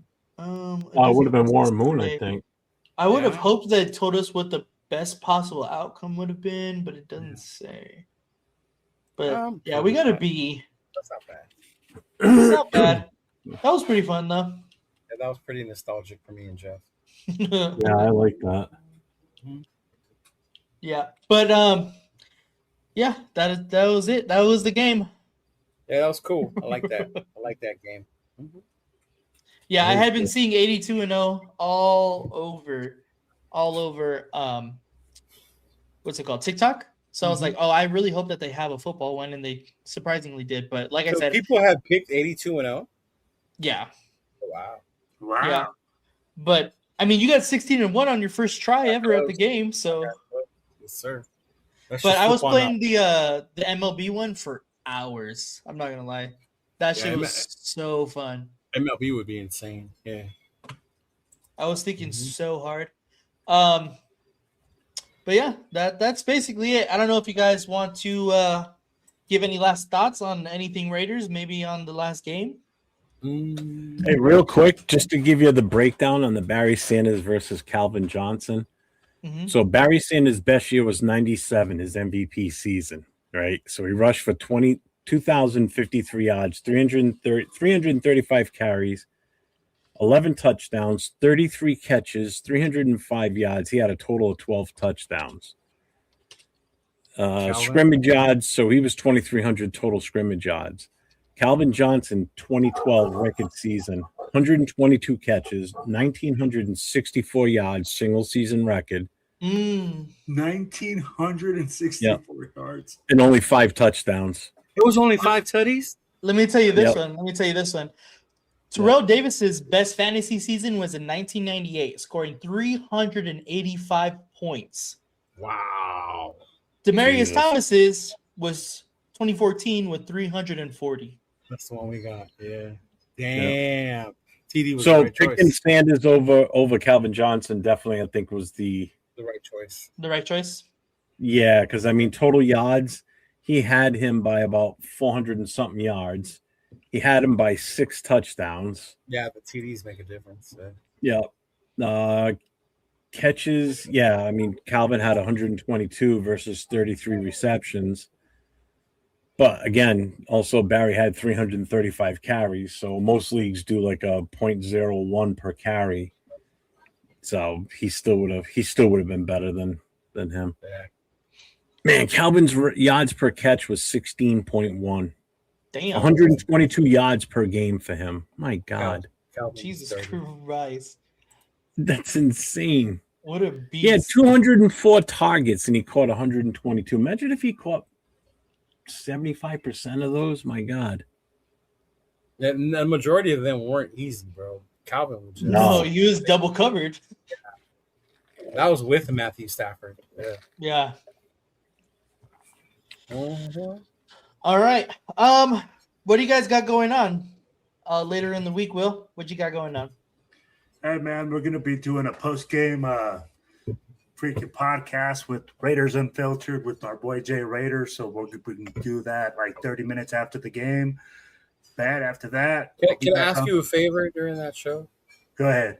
Can you guys stop with the 1980s fucking sound effects? You can't hear what you guys are saying half the fucking time. You and Jay were just going at it. I couldn't tell what Primo was saying half the time.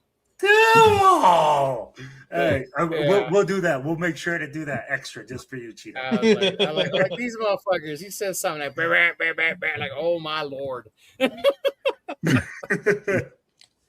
Oh, no, man. Hey, definitely, Cheeto. We'll definitely make some adjustments, man. But yeah, man, we'll just do that. And at the end of the day, I'll be back here next Tuesday with you guys, man.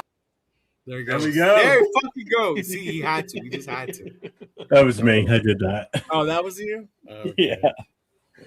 Bro, see, Cheeto, how are you accusing me, bro? Come on, normally man. you're the one who does What's up, Frank Weber? That's what thinking he's working at Jack in the Box.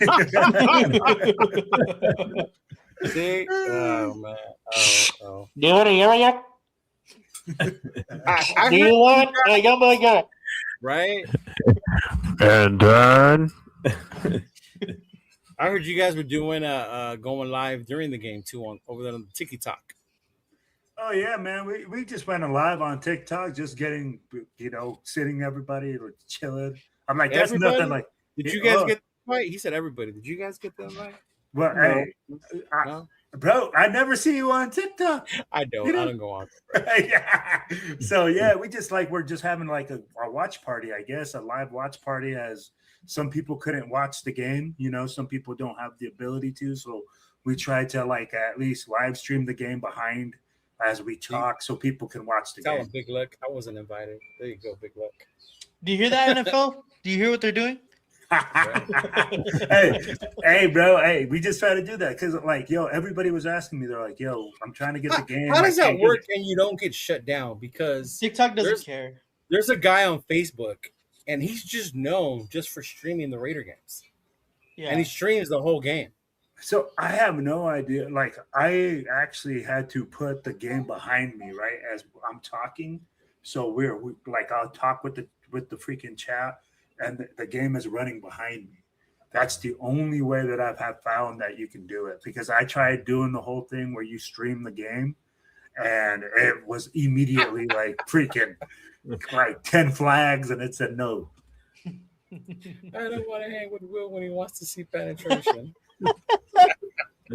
I'm dead. Like, that guy gets away with it on Facebook. I do my Friday night show with original music and an original video, and I get it taken down every goddamn week. Well, YouTube is different. YouTube has strict. Yeah, YouTube is different. But No, let me ask you this though. sorry, No, Facebook. he's right.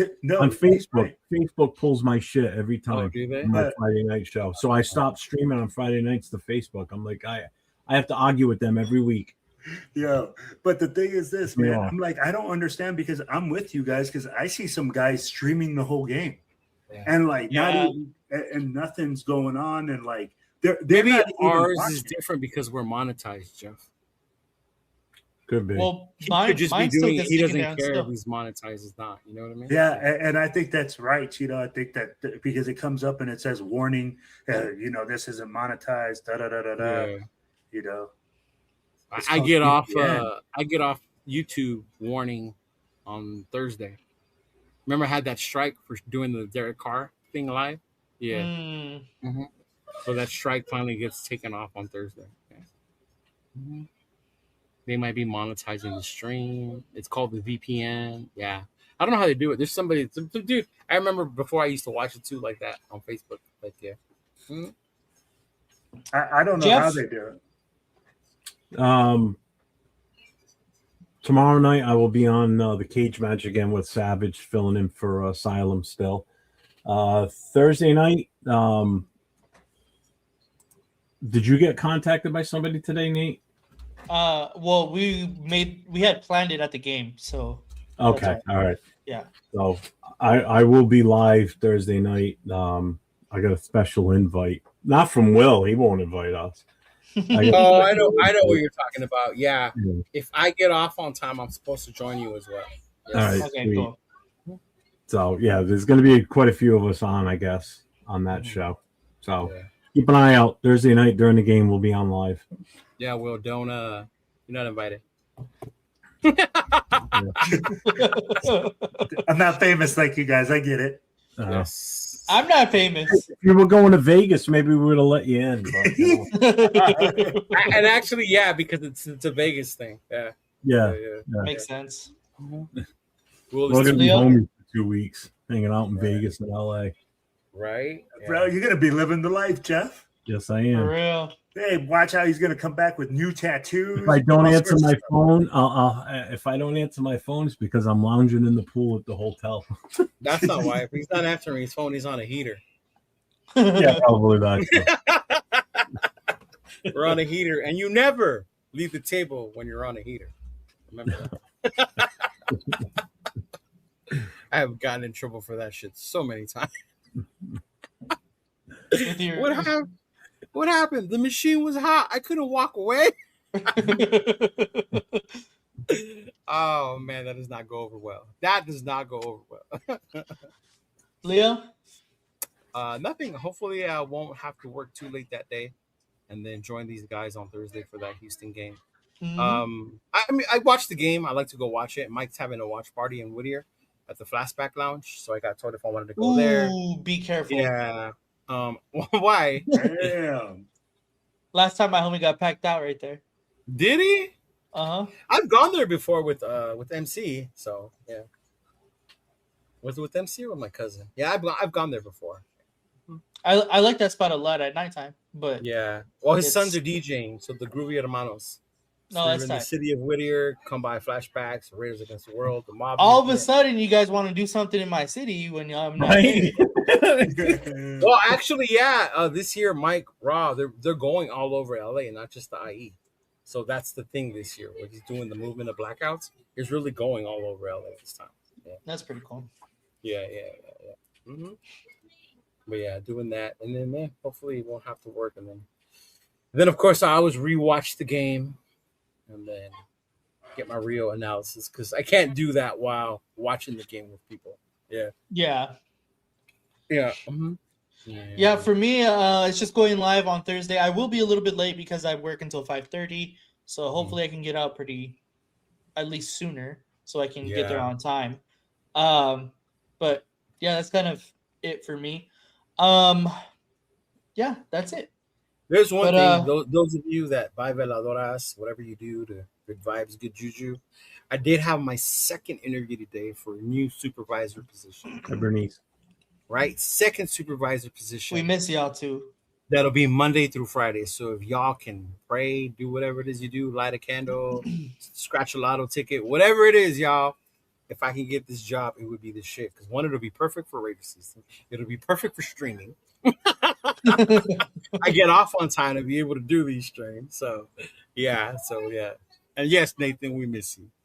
You know, we would have been right there rocking at Bichota. Oh God, yeah. Oh man. Hey, shout out to her. I know she probably got annoyed with me because I did a couple of anti-SoFi, anti-Charger videos, and it was supposed to be her day. Because she even told me, like, don't be negative and trying to have a good day. And I was like, okay, no more videos for me. Yeah, see? Oh, man, I was saying, fuck SoFi. Thanks, brother. Thanks. I already got y'all. Appreciate y'all. See, that phone is broken. I think it's good. Yeah.